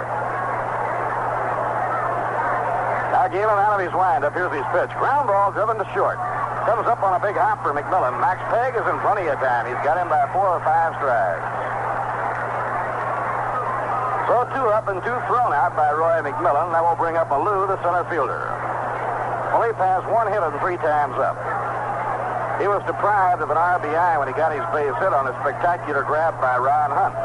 Had the ball gone on through, it would have scored a run.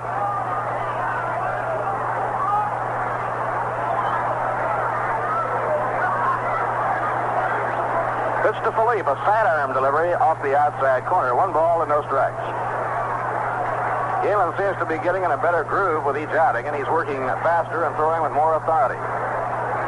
Let up this time, a slipper, taken low, ball 2, it's 2-0. He was unable to work but very little during the spring. He came up with a sore arm right after he pitched against the White Sox in mid-March over in Sarasota.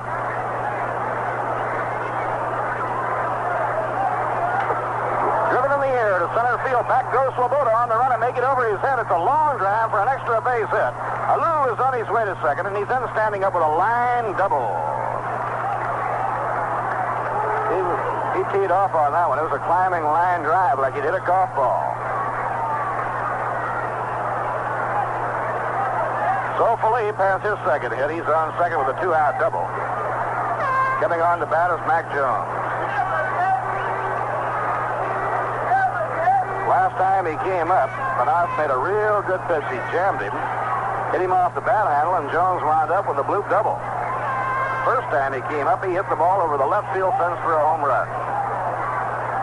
He's had 6 hits and 9 times at bat, including 2 home runs in the series. That's playing him around to right. Pitch by Galen is inside of the knees. 1 ball and no strikes. He's had 2 home runs today, 1 to right field and 1 to left field.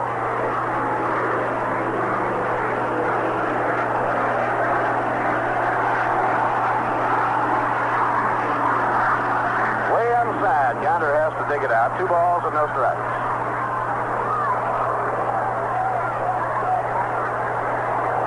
Milwaukee won the opening game 8-2. Tony Cloninger went all the way to pick up his 4th victory. Cloninger's 4 wins. He's had a 2-hitter, 2 5-hitters, and a 6-hitter. Henry Aaron is the on-deck batter. High fly ball hit to right field, and this one is fairly deep, but it's playable. Under it is Johnny Lewis, and Johnny has it.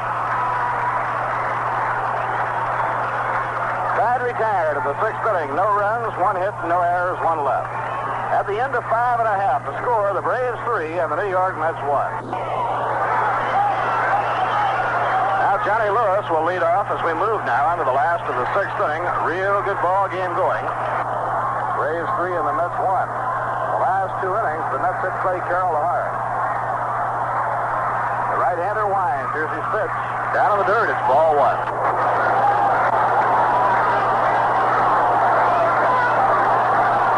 Ground ball hit hard on the right side. One-handed by Frank Bowling. He pegs the first one away. Bowling to his glove side, following the rim of the outfield brass, reached down and one-handed that hot shot. One away and nobody on. Joe Christopher has flied to right and flied to center, so Joe has nothing for 2.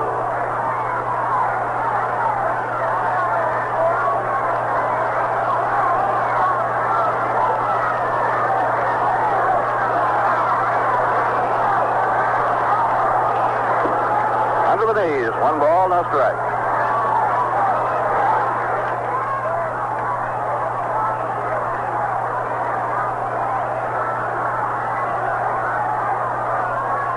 Now Carroll winding, delivers to Christopher. Fastball down the middle for a strike. 1 ball, 1 strike.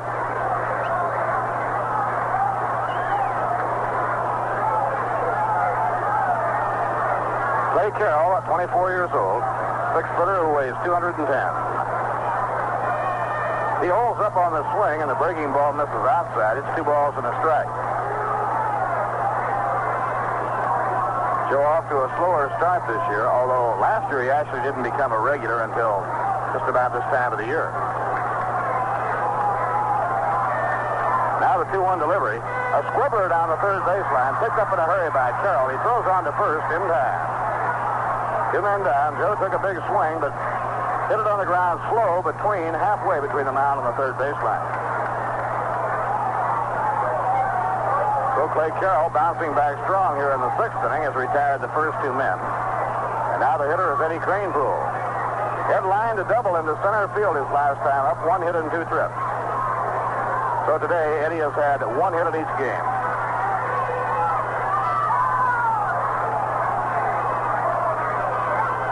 Breaking ball taken down low. 1 ball and no strikes. Eddie batting .357.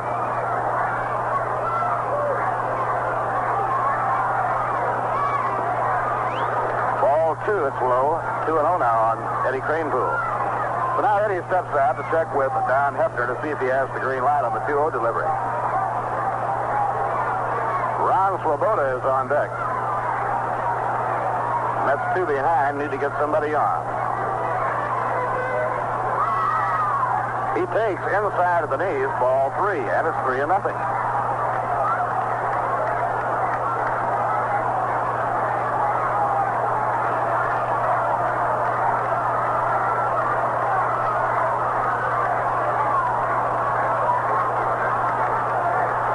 Clay Carroll behind on the count, 3-0. Here's his pitch, and it's down the middle. He was taken all the way, so it's 3-1.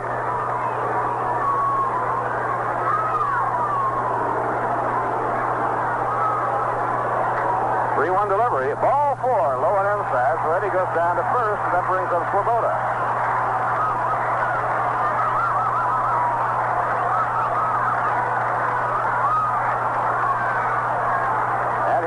Bobby Bergen to the mound once again. He has had Billy O'Dell and Dan Osenski warming in the bullpen. This is the third time that Bobby has been to the mound during the course of this game to talk to Clay Carroll. Ron Swoboda's mother and father are here watching the doubleheader today. Some 41 of Ron's family and friends, the Baltimore area, chartered a bus. They left at 8 o'clock this morning. The bus drove them here to Shea Stadium. They arrived just at the start of the doubleheader. And they'll be turning around and going back when the doubleheader is over. So I'd say that'll give you a rather full day. Now, while the powwow is taking place at the mound, we'll pause for station identification. This is the New York Mets Baseball Network. 810 on the dial, WGY and WGFM, Schenectady.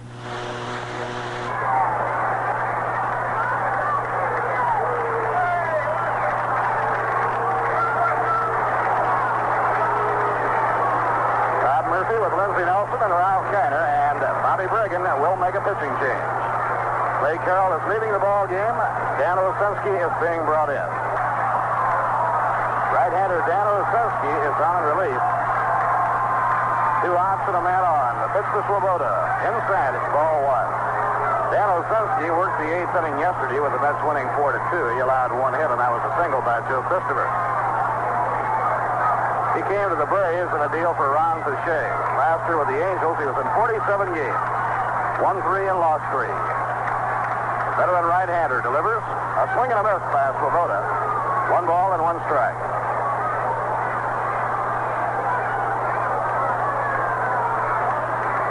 Dan Osenski has been around pro ball for about 13 years. He's had 3 years in the big leagues. 32-year-old right-hander. A 1-1 delivery. Ground ball hammered down to third. A big hop for Matthews. The play goes to second, and they force Cranepool to retire the side. So Dan Osenski comes in to retire the side. No runs, no hits, no errors, 1 left. Now at the end of 6, it's the Milwaukee Braves 3. And the New York Mets 1. And now for the remaining action, and for Viceroy, here's Lindsey Nelson. All right, Bob, and right now it's time for another unusual fact from the Viceroy Hall of Records. Here's what happened one 4th of July when the weather provided the fireworks. Was back in 1933 in Gallup. Todd Murphy with Lindsey Nelson and Ralph Kiner, and Bobby Bergen will make a pitching change. Clay Carroll is leaving the ball game. Dan Osenski is being brought in. Right-hander Dan Osenski is on relief. 2 outs and a man on. The pitch to Swoboda.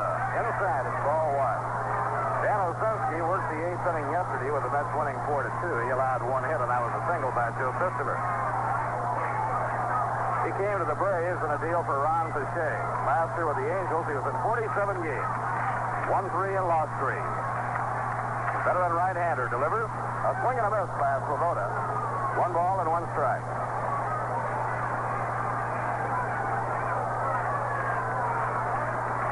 Dan Osenski has been around pro ball for about 13 years. He's had 3 years in the big league. 32-year-old right-hander. A 1-1 delivery. Ground ball hammered down to third. A big hop for Matthews. The play goes to second, and they force Cranepool to retire the side. So Dan Osenski comes in to retire the side. No runs, no hits, no errors, 1 left. Now at the end of 6, it's the Milwaukee Braves 3 and the New York Mets 1. And now for the remaining action, and for Viceroy, here's Lindsey Nelson. All right, Bob, and right now it's time for another unusual fact from the Viceroy Hall of Records. Here's what happened one 4th of July when the weather provided the fireworks. Was back in 1933 in Gallup, New Mexico. A game was held up because it was just too hot to play ball. And then 2 hours later, the same game was called off completely. Hot weather? No, sir. A snowstorm. Let's get away from the weather now and find out whether you've tried Viceroy. Because when you do try them, you've just got to like them. You see, Viceroy is specifically designed to taste the way you'd like a filter cigarette to taste. Not too strong like some brands that taste as if they didn't have a filter, and not too light like others. You know the kind. They just don't seem to satisfy your taste. But Viceroy is not too strong, not too light. Viceroy's got the filter for the taste that's right. Viceroy's got the taste that's right. Not too strong and not too light. The taste that's right. Here at Shea Stadium in New York, on instruction from umpire Lee Wire behind the plate, the lights have been turned on for the completion of this ball game. We still have plenty of daylight and plenty of sunlight left. However, by turning on the light remains constant for the remainder of the ball game, and some of the shadows are erased as well. Henry Aaron is up to lead off. He's a right-hand batter, and Galen Cisco's pitch is in there for a called strike. Larry Bernard worked the first 5 innings. Was removed for a pinch hitter. He gave up 3 runs on 8 hits. Struck out 1 and walked 1. Pitch is inside for a ball.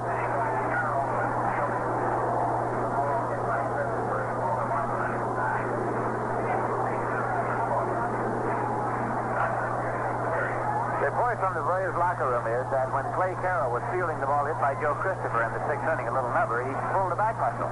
Here's a swing and a foul ball to the left side and out of play. So actually, he was pulled out of the ball game as sort of a precautionary measure. It does not appear to be a serious injury. Count to Aaron is 1 ball and 2 strikes.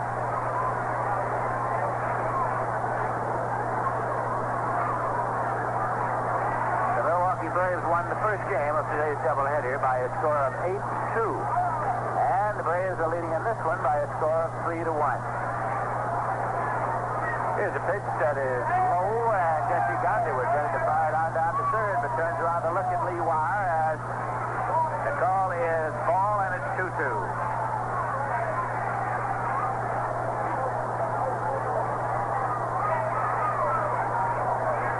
Eddie Matthews waiting on deck. Here's a pitch in there for a called strike 3. Got him that time on a breaking ball. Strike out for Cisco. Eddie Matthews up now. Nothing for 3 in this game.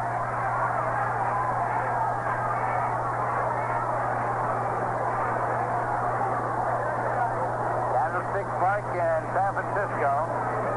Murakami has been brought in now. Masanori Murakami has been brought into the game by the Giants in relief of Gaylord Perry in the 8th inning with the score tied 2-2. So it didn't take the Giants too long to get their Japanese import into action. Ball 1 that got to Matthews. The pitch goes outside for ball 2.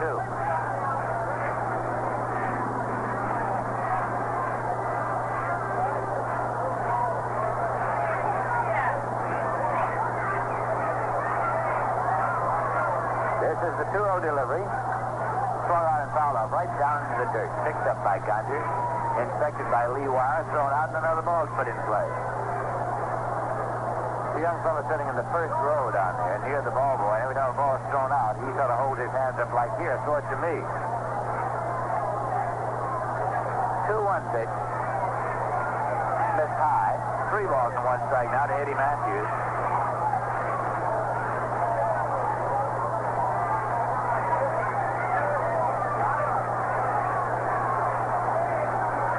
Cisco taking a moment before continuing work. Now the 3-1 delivery. Swung out and fouled on the left field line into the seats and out of play. Joe Torre is waiting on deck. That ball hit the concrete and the aisle and bounded on up to the other deck.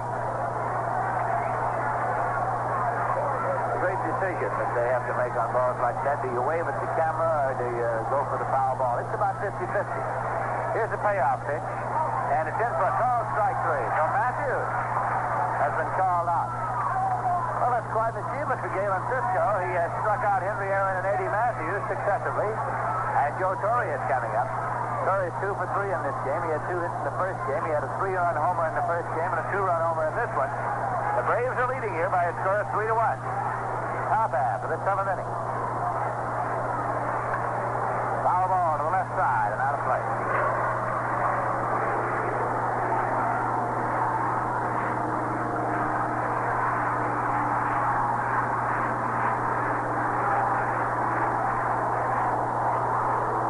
Cisco's revving up the new ball.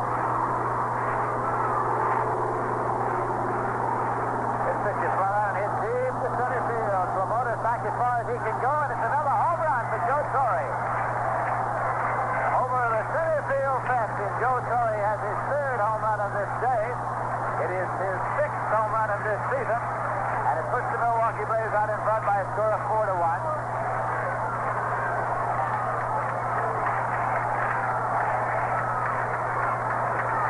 Some kind of day for Joe Torre. Mother's Day, and his mom is here for this doubleheader. The family home is in Brooklyn, and Joe lives there during the off-season.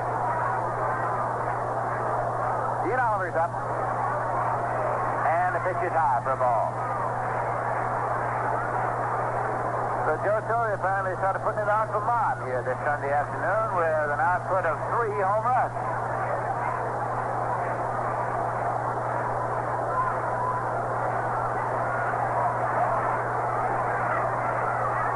Swing and a miss. 1-1 to count.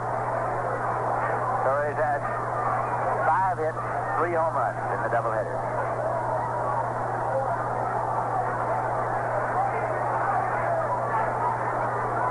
There's a pitch swung on and foul back. It's out of play. 1-2 now to Gene Oliver.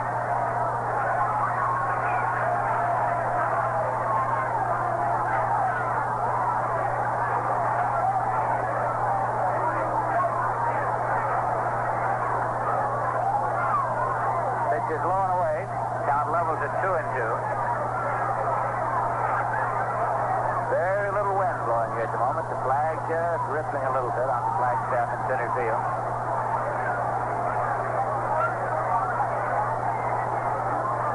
2-2 pitch. Breaking ball is missed outside, so the count runs full.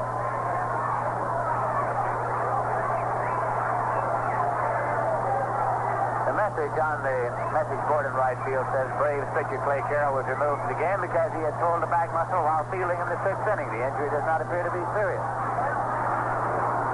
The breaking ball hit on the ground is short. It is charged by McMillan. Let's cut it loose in a hurry, and he does just in time.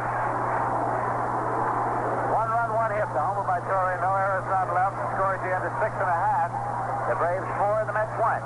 And here's a very sad French-Canadian song about a fellow who lost the key of his clarinet. Listen.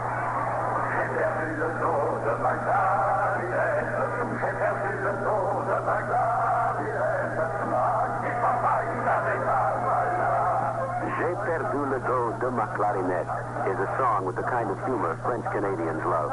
But one song leads to another, and the verse that follows is no laughing matter.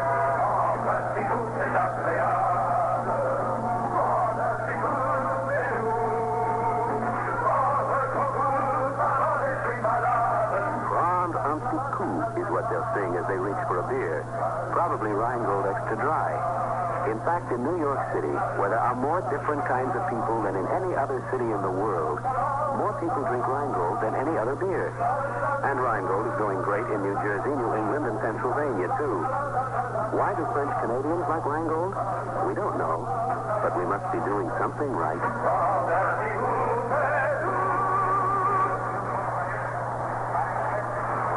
There are changes in the lineup now for the Milwaukee Braves. Ty Klein is in center field, and Philippe Ballou has moved to first base, and Gene Oliver's out of the ball game, so Klein will bat in Oliver's place in the batting order, which is number 6. Roy McMillan's up to lead off for the New York Mets here in the bottom of the 7th, and Osinski's pitch is swung on and hit on the ground to third. Taken by Matthews, straightens up and guns across in time. 1 away, and now Galen Cisco is scheduled up, and Jim Hickman is coming out to bat for Galen Cisco. Jim Hickman batting for Cisco. Gary Kroll and Jim Besky throwing in the bullpen for the New York Mets.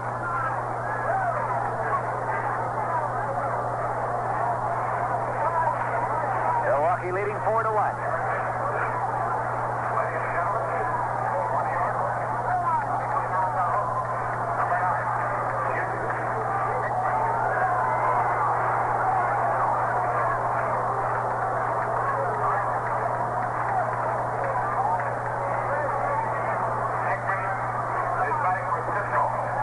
Pitch is low for ball 1 to Jim Hickman.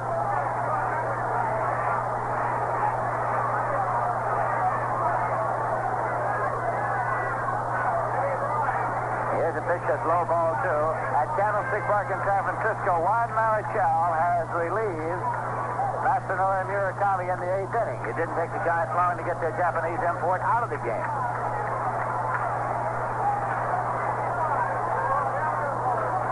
Pitch is in for a called strike. Fastball. It's 2-1.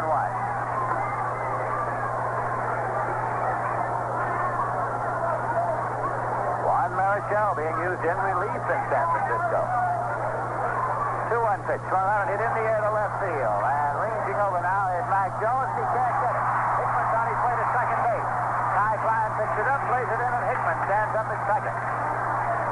A double for Jim Hickman. It is his third hit of the year, his third double. We've had only 3 hits, and they've all been doubles.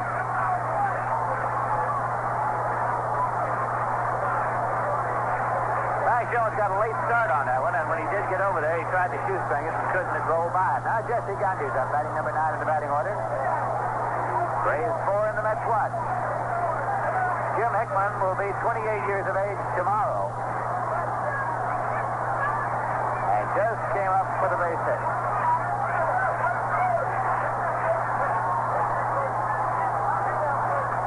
Osinski checks and deals, and the pitch is in for a called strike. Osinski has a deceptive delivery in that he seems to sort of turn that arm a little on the delivery. And it is not a fluid type where the ball can be followed closely or easily.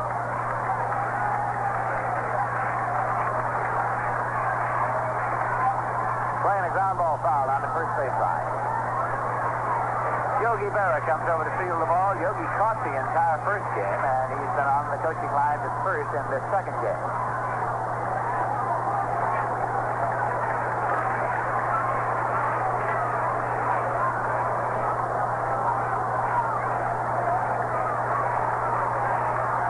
Osinski checks Hickman at second.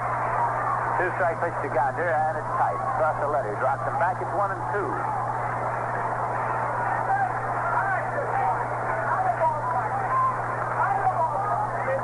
Charlie Smith is waiting on deck. The Mets trying to battle back here in the bottom half of the 7th inning. 1-2 pitch. Swung on a hit deep to right. Way back there. It will not be out of the park, but it's off the wall. And Hickman held up. He moves on to third. He's held up there, and Gander is on his first. Runners at first and third. Hickman held up until the ball hit the wall and right, and then came on and was held up at third base by Coach John Hefner, so that it's a long single off the wall and right for Jesse Gander as he lined that ball. Wasn't hit in the air. It was a line shot that hit the face of the wall and right, and Henry Aaron got the rebound in a hurry and played it in. Runners at first and third, and Charlie Smith is coming up. Gander's second hit in this game. Charlie Smith has been up one time and had a sacrifice fly to center to drive in a run. There is one man out. Osinski checks. Here's the pitch. Swung on and missed for strike 1. Braves 4, Mets 1. Smith representing potential tying run at the plate here in the bottom half of the 7th inning. Bob Stiefenauer and Billy O'Dell are working in the Milwaukee bullpen. Jim Fesky and Jerry Kroll are working in the Met bullpen. Strike 1 pitch to Charlie Smith. Swung on and hit on the ground to second base. Bowling has it. Zeminski for one, and the throw on, and he beats the relay and the run scored. He beats the relay and the run scored. Jesse Gander moved only about halfway down towards second and then gave up, and Charlie Smith hustled on down the line to beat the relay, get the run batted in as the run scores, and it's 4-2, and Ron Hunt coming up.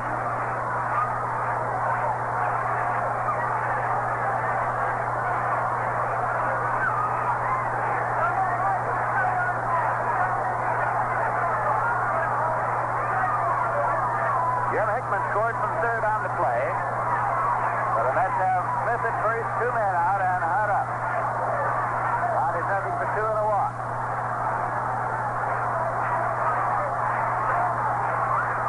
Osinski checks, and here's the pitch. Swung on and missed for strike 1. Johnny Lewis is waiting on deck.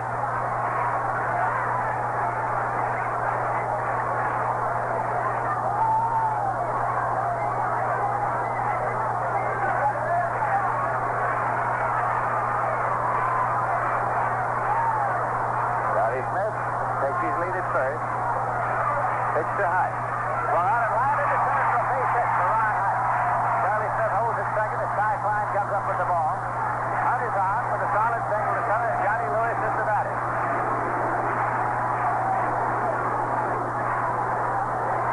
Johnny Lewis is nothing for two and a walk in this game. So the Mets have the potential tying runs on base, and here comes Bobby Bragan to the mound. Manager Bobby Bragan of the Milwaukee Braves, stretching ever so slowly out to the mound. Bob Stiefenauer, a knuckleballer. Billy Odell, a left-hander. A warm in the bullpen for the Braves, and the sign goes to the bullpen. For the left-hander, Billy Odell. He wants Odell to pitch to left-hand batter, Johnny Lewis.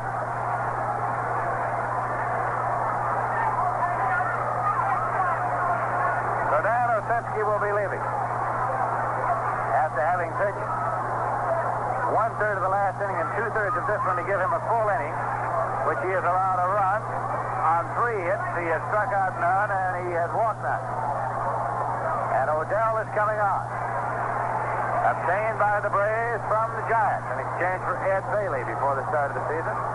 Catcher Ed Bailey.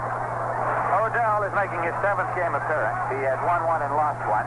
He has pitched 17 and 1/3 innings, in which he has given up 13 hits, 4 runs. His earned run average is 1.59.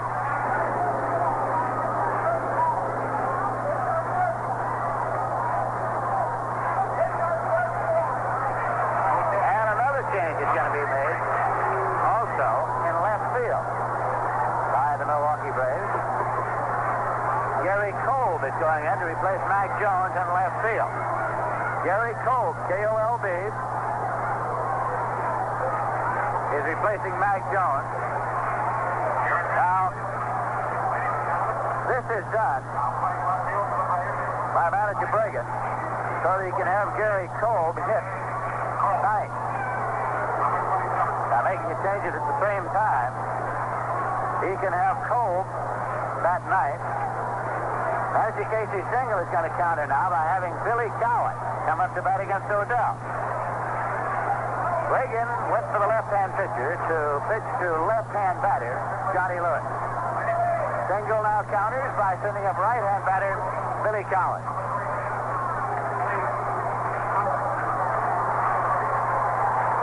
Cowan batting for Lewis.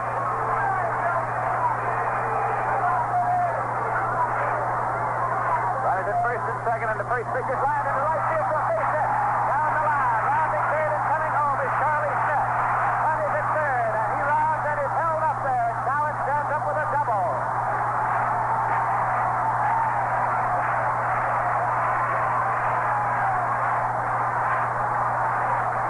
It is now 4-3, and Joe Christopher's coming up with runners at second and third. The run is charged against Dan Osinski.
at second by Bowling, who steps on the bag for the fourth.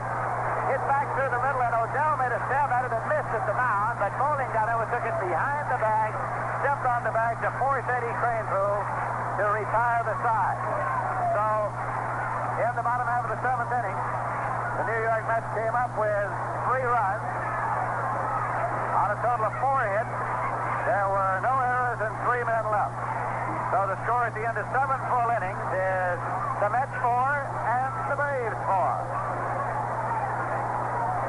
Come see the Mets play the Cincinnati Reds in the AFL-CIO Salute to Labor doubleheader next Sunday, May 16th. Call 989-4070 for ticket information. This announcement is brought to you by Rheingold Brewery. New pitcher coming into the New York Mets, and right now we're going to pass the station identification. This is the New York Mets Baseball Network. 810 on the dial, WGY and WGFM Schenectady.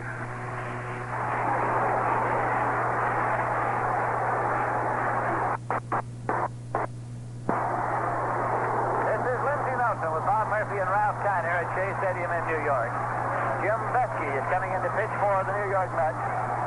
Billy Cowan stays in the game in center field. Ron Swoboda moves over to right field.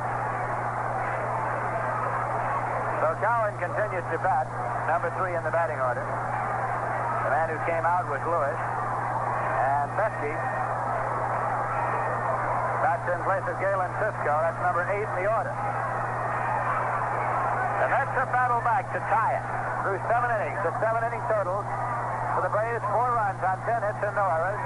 For the Mets, 4 runs on 8 hits and 1 error. The Braves won the first game 8-2.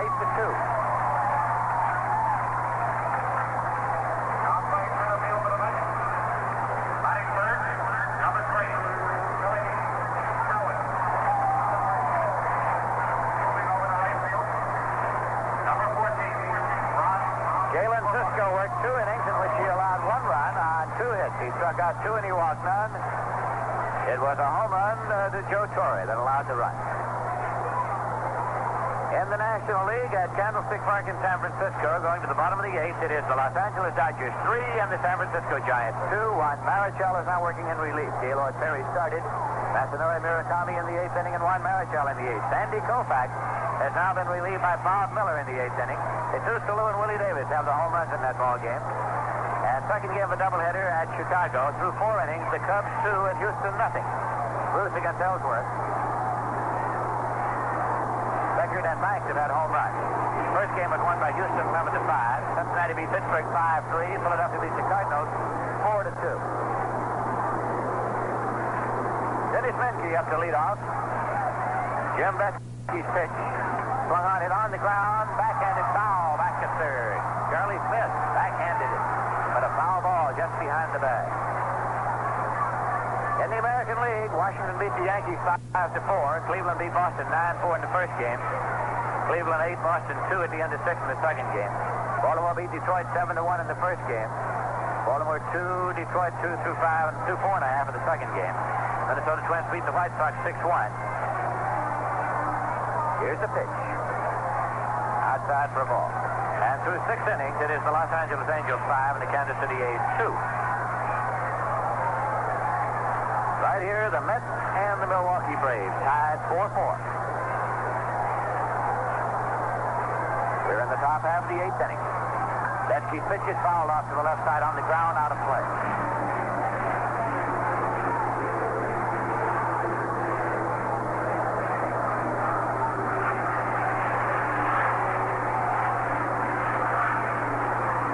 Besky has a record of 1 win and no losses. He was credited with the first net win of this season. This is his 8th game appearance. He's 18 years of age. Pitch hit for a ball. Besky has pitched 10 in the 3rd innings in which he has allowed 2 runs on 8 hits. His earned run average is 1.80.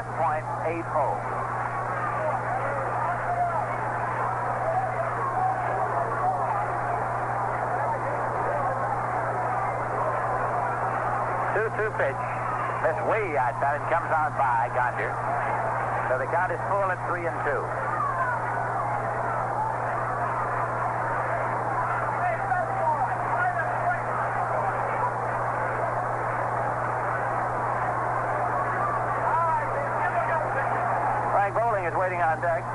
Milwaukee Braves.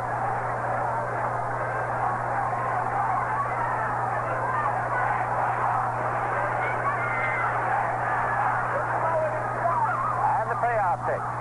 Inside, it's a leadoff walk. Issued now to Dennis Menke.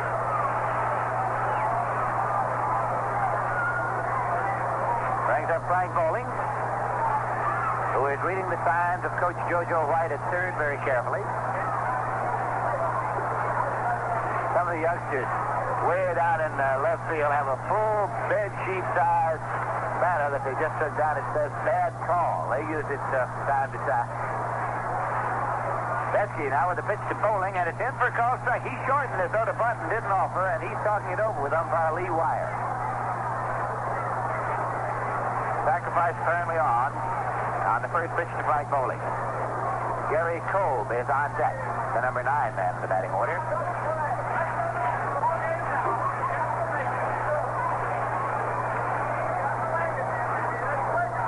Betsy up and set as Dennis Menke takes his lead, and here's a throw over, not in time.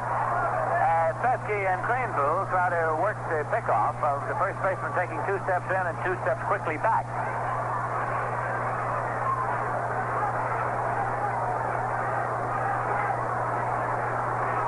Now the pitch, and it is bunted foul. 2-strike count to Frank Bowling.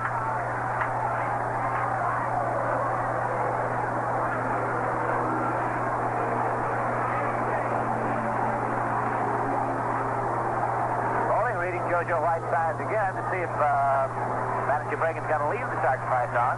Now this count's gone to 2 strikes. Dennis Rybat and Gary Kroll are throwing in the Met bullpen at this moment. We're in the top half of the 8th inning.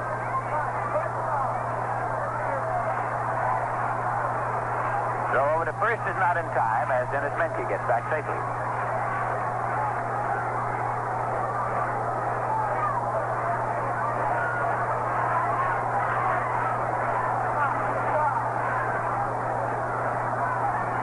Two-strike pitch, and it's inside. And Bowling was not bunting on that one. He was ready to take a rip. It's 1-2.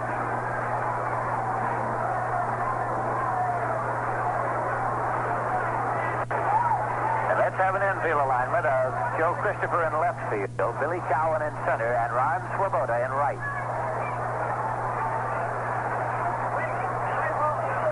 1-2 pitch for the runner going. It's hit on the ground to McMillan. Up with him. He'll have to go in a hurry, and he doesn't just in time. It was not a hard hit ground ball at all, and they were playing hit and run so that they stayed out of any possibility of a force or a double play. And McMillan had to cut it loose to get Bowling, and he did. Now Gary Kolb's coming up. He's a left-hand batter. Number 27, left fielder, Gary Cole. Dennis Menke at second base now with 1 man out. Gary Cole's been up 7 times and had 1 hit this year. He's hitting 143. Braves got him last year from the St. Louis Cardinals.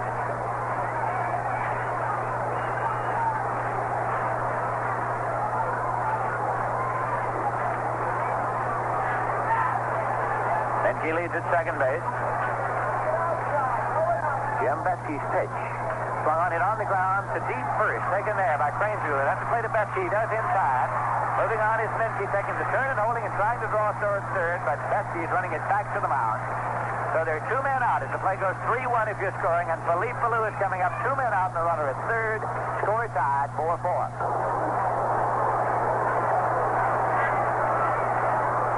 Philippe Ballou bats lead off in the batting order, number 1.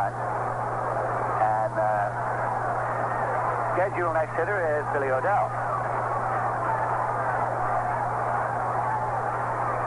Here's a pitch that's low for a ball.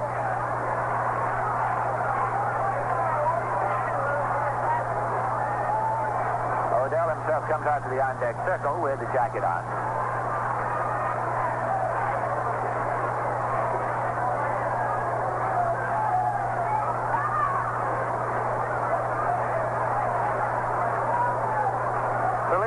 Single in the second, double in the 6th.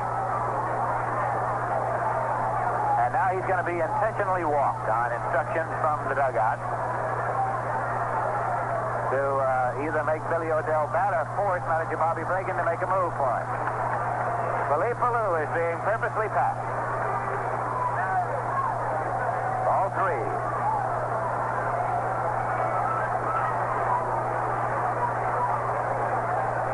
And ball 4. So the intentional pass is issued now. Let's see what the Braves do. They call Odell back. Maybe Klimchak. He's around the bat rack at this moment. Lou Klimchak batting for Billy Odell. With runners at first and third and 2 men out. Klimchak has been up 15 times this year and had 1 hit. He's coming out swinging the bats right now.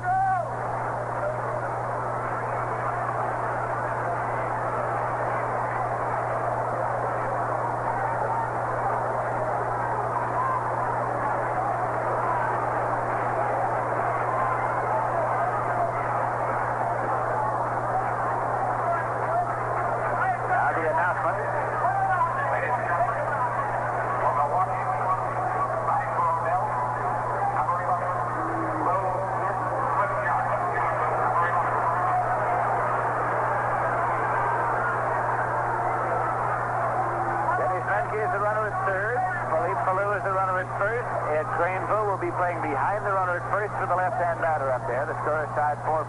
Bob Tiefenauer, the knuckleballer, is the man working in the bullpen for the Milwaukee Braves.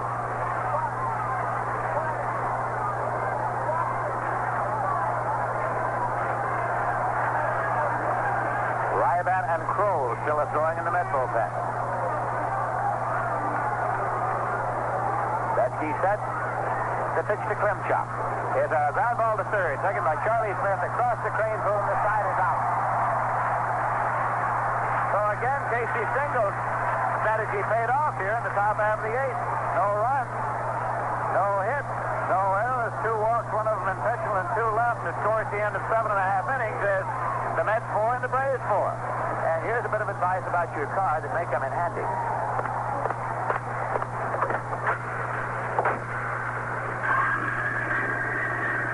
Important advice from local Shell dealers for every woman who ever drives alone. Hi, I'm Carol Lane, Women's Travel Director for Shell. If trouble with your car forced you to stop on the highway, how would you attract help? Waving down a strange car is embarrassing and isn't really necessary. Here's the right thing to do. First, pull off the road. Then raise the hood. That's distress signal 1. Distress signal 2, tie something white like your handkerchief on the door handle nearest the road. Those 2 signals are understood just about everywhere in America. Use both signals, and you'll probably be rescued in no time. Better yet, avoid the breakdown in the first place. A lot of breakdowns are caused by things like tire trouble and weak ignition systems. Things Shell dealers can watch out for. Let your Shell dealer check your car regularly. Service is his business. Braves, it is the veteran right-hander Bob Tiefenauer coming into the ballgame now. Tiefenauer is making his 3rd game appearance. He has pitched only 3 innings this season. He has given up 1 run on 1 hit, so his earned run average is 3.0.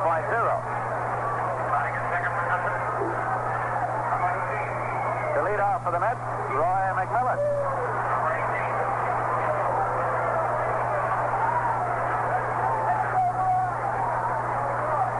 Candlestick Park in San Francisco. The Giants are batting in the bottom of the 8th. Bob Miller relieved Koufax in the 8th, and now Jim Brewer has relieved Miller. Indicative that the Giants might very well have something going. And as soon as we find out what, we'll let you know. The Dodgers are leading 3-2, going to the bottom of the 8th. Now the pitch to McMillan, and a check swing foul ball. Back at first, on the ground. This is a knuckleball. Most everything Tiefenauer throws up there is a knuckleball. Especially at this stage of the game. Joe Torre is the catcher. This is inside for a ball. It's 1-1.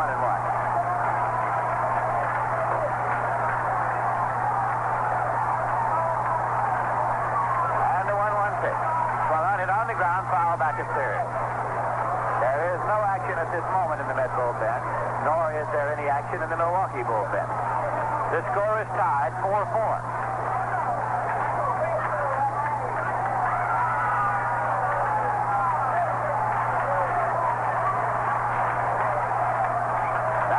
And it's swung on and popped up, foul back at first base. Philippe Alou has a play. Here are the coaching lines. He makes the catch. The San Francisco Giants got 4 runs in the bottom half of the 8th inning. Through 8 innings now, the Giants lead the Dodgers by a score of 6-3.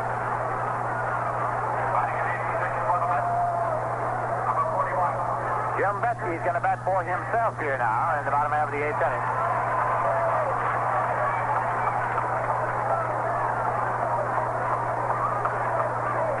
As a ground ball, a comebacker taken by Tiefenauer at the mound. He throws to Philippe Ballou, and there are 2 men out.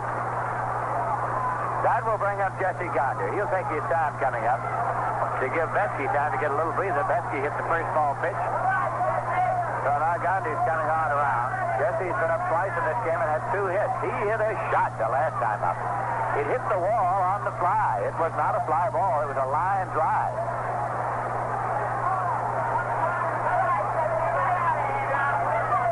Gondy's had 2 home runs this year. Pitch is low for a ball. Jesse has a batting average right now of 308. That's a knuckleball in there. Pops out of the glove of Joe Torre. 1-1 to count to Gonder.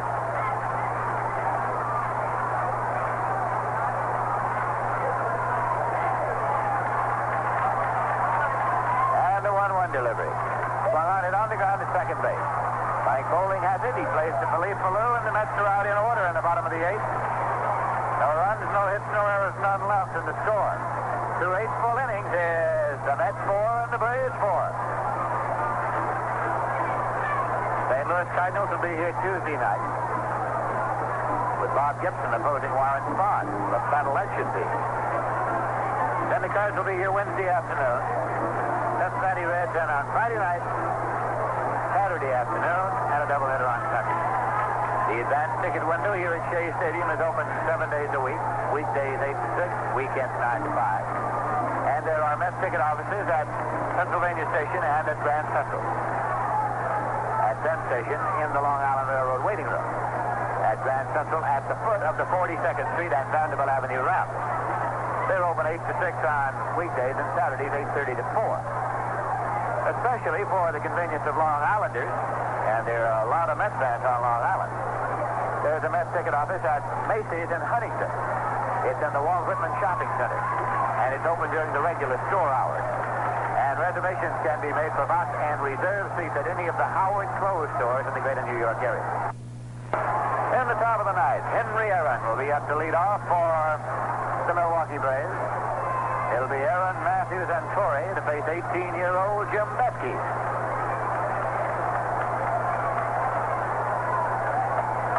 Out in order in the bottom of the 8th. No runs, no hits, no errors, none left in the score. Through 8 full innings is the Mets 4 and the Braves 4. St. Louis Cardinals will be here Tuesday night with Bob Gibson opposing Warren Spahn. The battle that should be. Then the Cards will be here Wednesday afternoon. Cincinnati Reds and on Friday night, Saturday afternoon, and a doubleheader on Sunday. The advanced ticket window here at Shea Stadium is open 7 days a week. Weekdays 8 to 6, weekends 9 to 5. And there are Mets ticket offices at Pennsylvania Station and at Grand Central. At Penn Station in the Long Island Railroad waiting room. At Grand Central at the foot of the 42nd Street and Vanderbilt Avenue ramp. They're open 8 to 6 on weekdays and Saturdays 8:30 to 4. Especially for the convenience of Long Islanders, and there are a lot of Mets fans on Long Island. There's a Mets ticket office at Macy's in Huntington. It's in the Walt Whitman Shopping Center, and it's open during the regular store hours. And reservations can be made for box and reserve seats at any of the Howard Clothes stores in the greater New York area. In the top of the ninth, Henry Aaron will be up to lead off for the Milwaukee Braves. It'll be Aaron, Matthews, and Torrey to face 18-year-old Jim Betsky.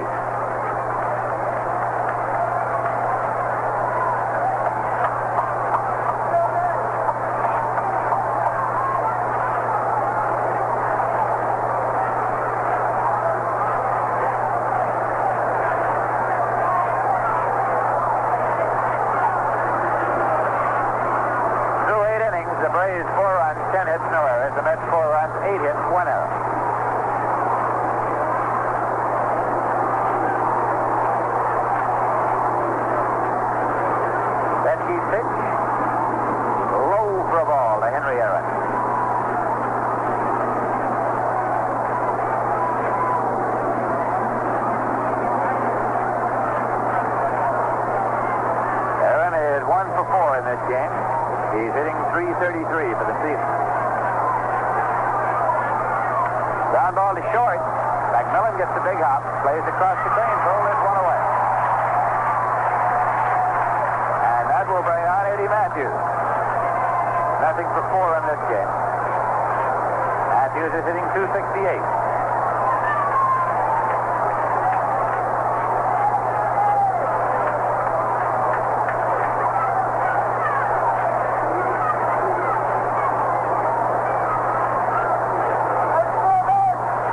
Pitch is a breaking ball high for ball 1. Let's swing to the center round, playing Matthews to pull.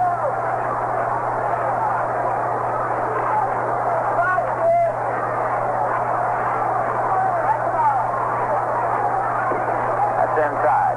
2-0. A paid crowd here this Sunday afternoon of 30,774.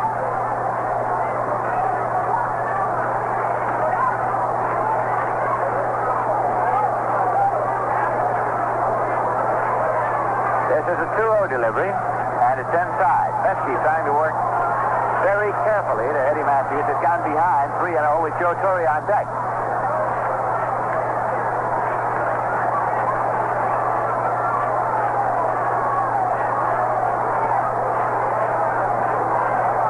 Pitch. Low, and he walked it. The third walk Pesky's given up, one of them intentionally. It brings up Joe Torre, and what a day he's had.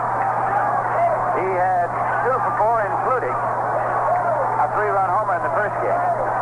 He has had 3 for 4 in this game, including 2 home runs. So he's had 3 homers today.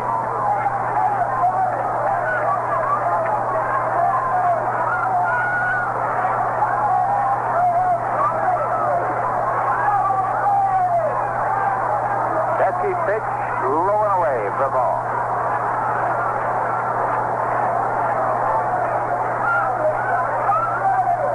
So we're getting a little action down in the Met bullpen once again now. We're in the top half of the 9th inning. Dennis Rybat is up and throwing now for the Mets. 1-0 pitch, swung on and foul back at first. He jammed him, hit it right off the handle. 1-1 the count.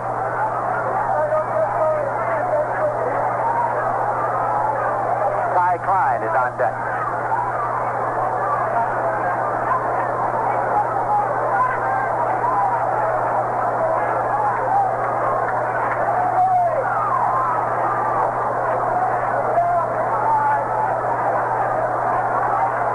Pesky checks Matthews at first and throws over, but not in time.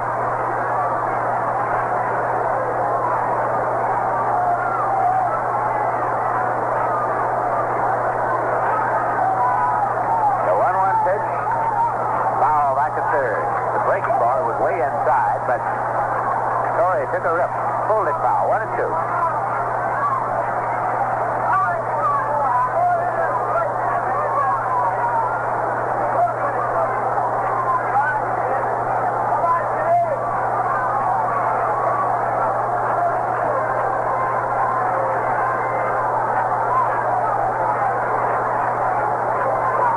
Matthews leads off the bag at first, and this is a 1-2 pitch.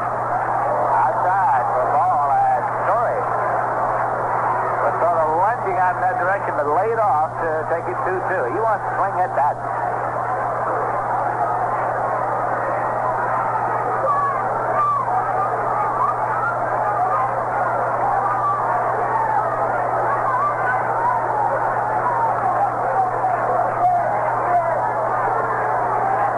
It's 2-2 pitch. Couldn't hang on right off Gandhi's fingertip. Throws out in front of him. So he got just enough of it to stay alive with a 2-strike count.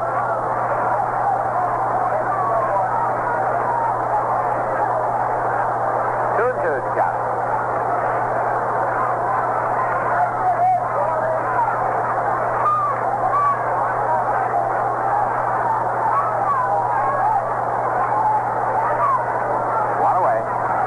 Score tied 4-4.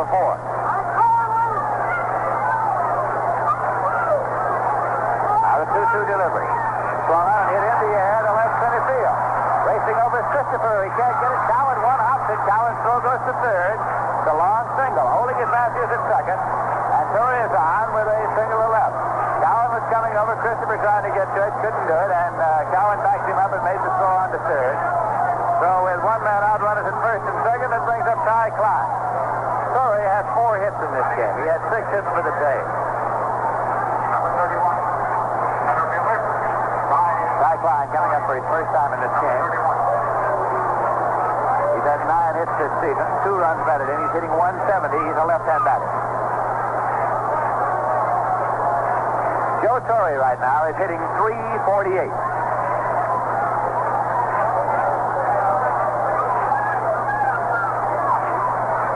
Pitch is in there for a called strike. There may be better catchers in this game of baseball than Joe Torrey, but right now I don't know where any of them are. He was the starting catcher for the National League All-Stars last year, and he's off to a great start this year.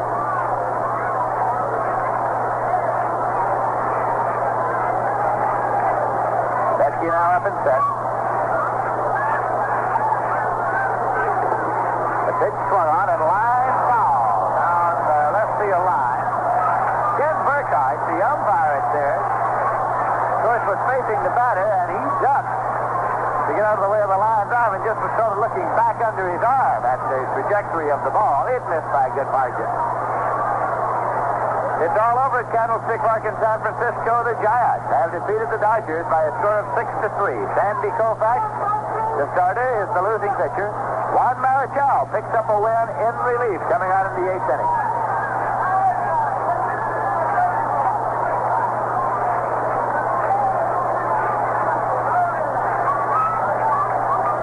Two-strike count now to Ty Klein with 1 man out.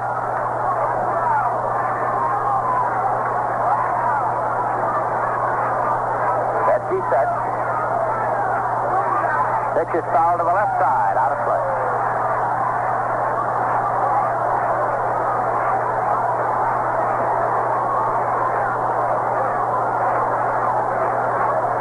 The Mets have Joe Christopher stationed about halfway in and toward the line and left.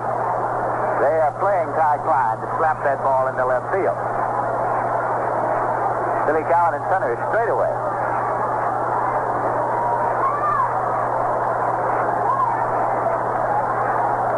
Runners lead at first and second. Two-strike pitch, swung on and missed. He jammed him and struck him out. He tipped the ball back in the glove of Gonder. He got a little of it, but Gonder held on. So with 2 men out now, it is Dennis Minchie coming up.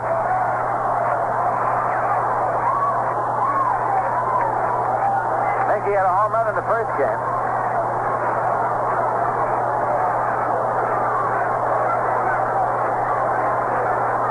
And this one he is nothing for 2 and 2 walks. He's a right-hand batter. Right-hand batter facing right-hand pitcher.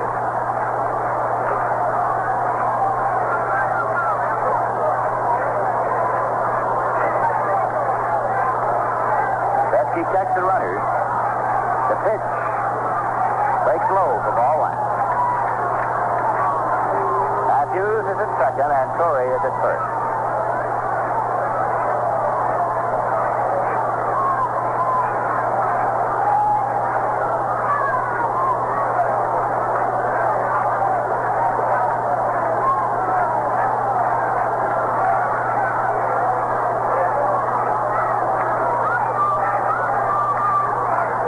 This is a 1-0 delivery. In there for a called strike. Good breaking ball.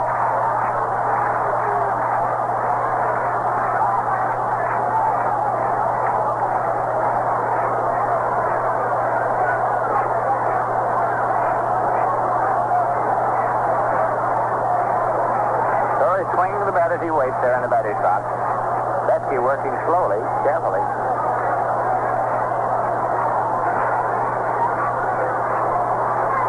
The stretch, the 1-1 pitch. Low, and it's 2-1. Minchie at the plate and Frank Bowling on deck.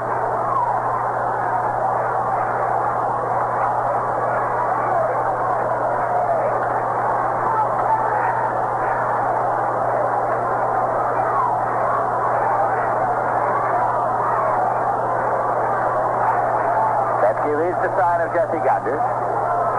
2-1 delivery. Swung on, hit deep to center, way back, and going back is Cowan at the warning track. And he makes the catch. He makes the catch, turned away, and slams up against the wall. A great catch by Billy Cowan in center field, and the side is retired. What a catch by Cowan. Listen to this crowd.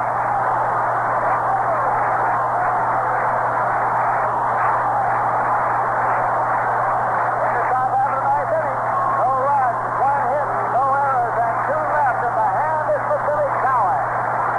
And the Cargill match in New York City without every kind of gas from Dixieland to Progressive. Fortunately, you don't have to. Listen.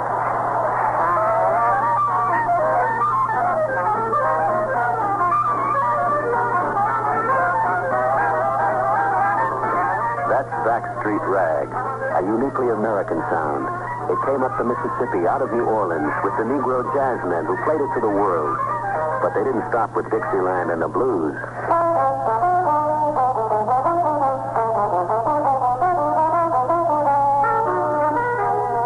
Little David's Fugue by John Lewis is a new sound that's part of a new generation. But whether it's the old jazz or the new, it's thirsty work for the musicians. And when they put down their instruments, they'll pick up a cold beer, often Rheingold extra dry. In fact, in New York City, where there are more kinds of jazz than in any other city in the world, more people drink Rheingold than any other beer. Why do so many people like Rheingold? We don't know, but we must be doing something right. We passed the station identification. This is the New York Mets Baseball Network. A10 on the dial, WGY and WGFM Schenectady.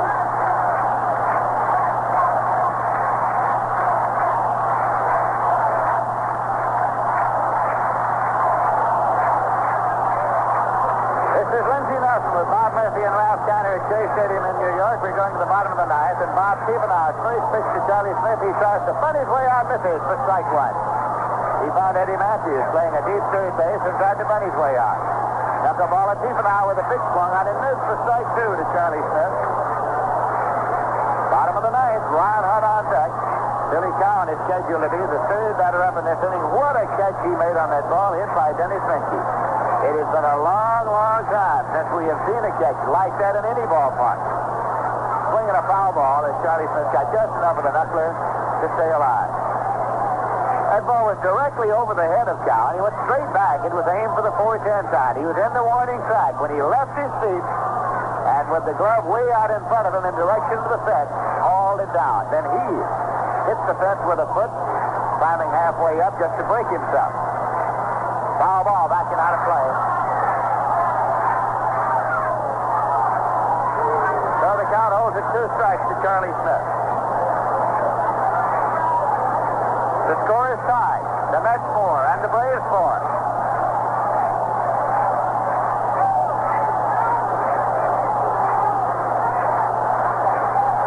Two-strike delivery. Misses outside for a ball. It's 1-2.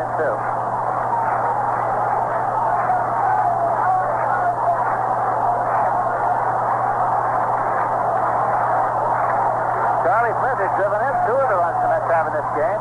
Fouls this, misses this one, but it's missed by Drury. And Smith's on his way to first, and he's there. The knuckleball was swung on and missed, but Torrey couldn't handle it either. So Charlie Smith is out at first. A strikeout is credited to Stephenhouse. However, Charlie Smith is safe at first as the leadoff man here in the bottom of the ninth. Ron Hunt will be coming up. Score tied 4-4.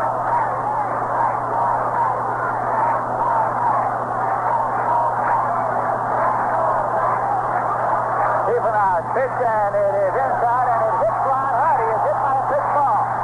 He goes to first. Charlie Smith goes to second. Billy Cowan coming up. Now Bobby Bragan is coming out to argue the point with Lee Wire. His argument goes out is that Ron Hunt has swung at the ball. He was in bunting position.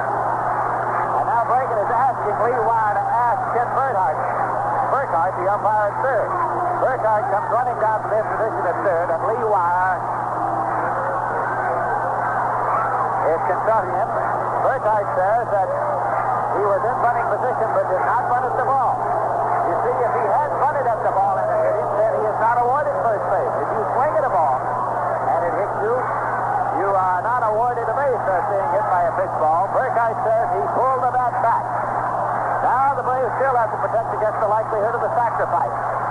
Billy Cowan up there, runners at first and second. Here's the pitch. It is bunted up into the air, and it is taken foul ball by pitcher Tiefenauer, no advance. So Cowan tried to sacrifice, instead popped it up.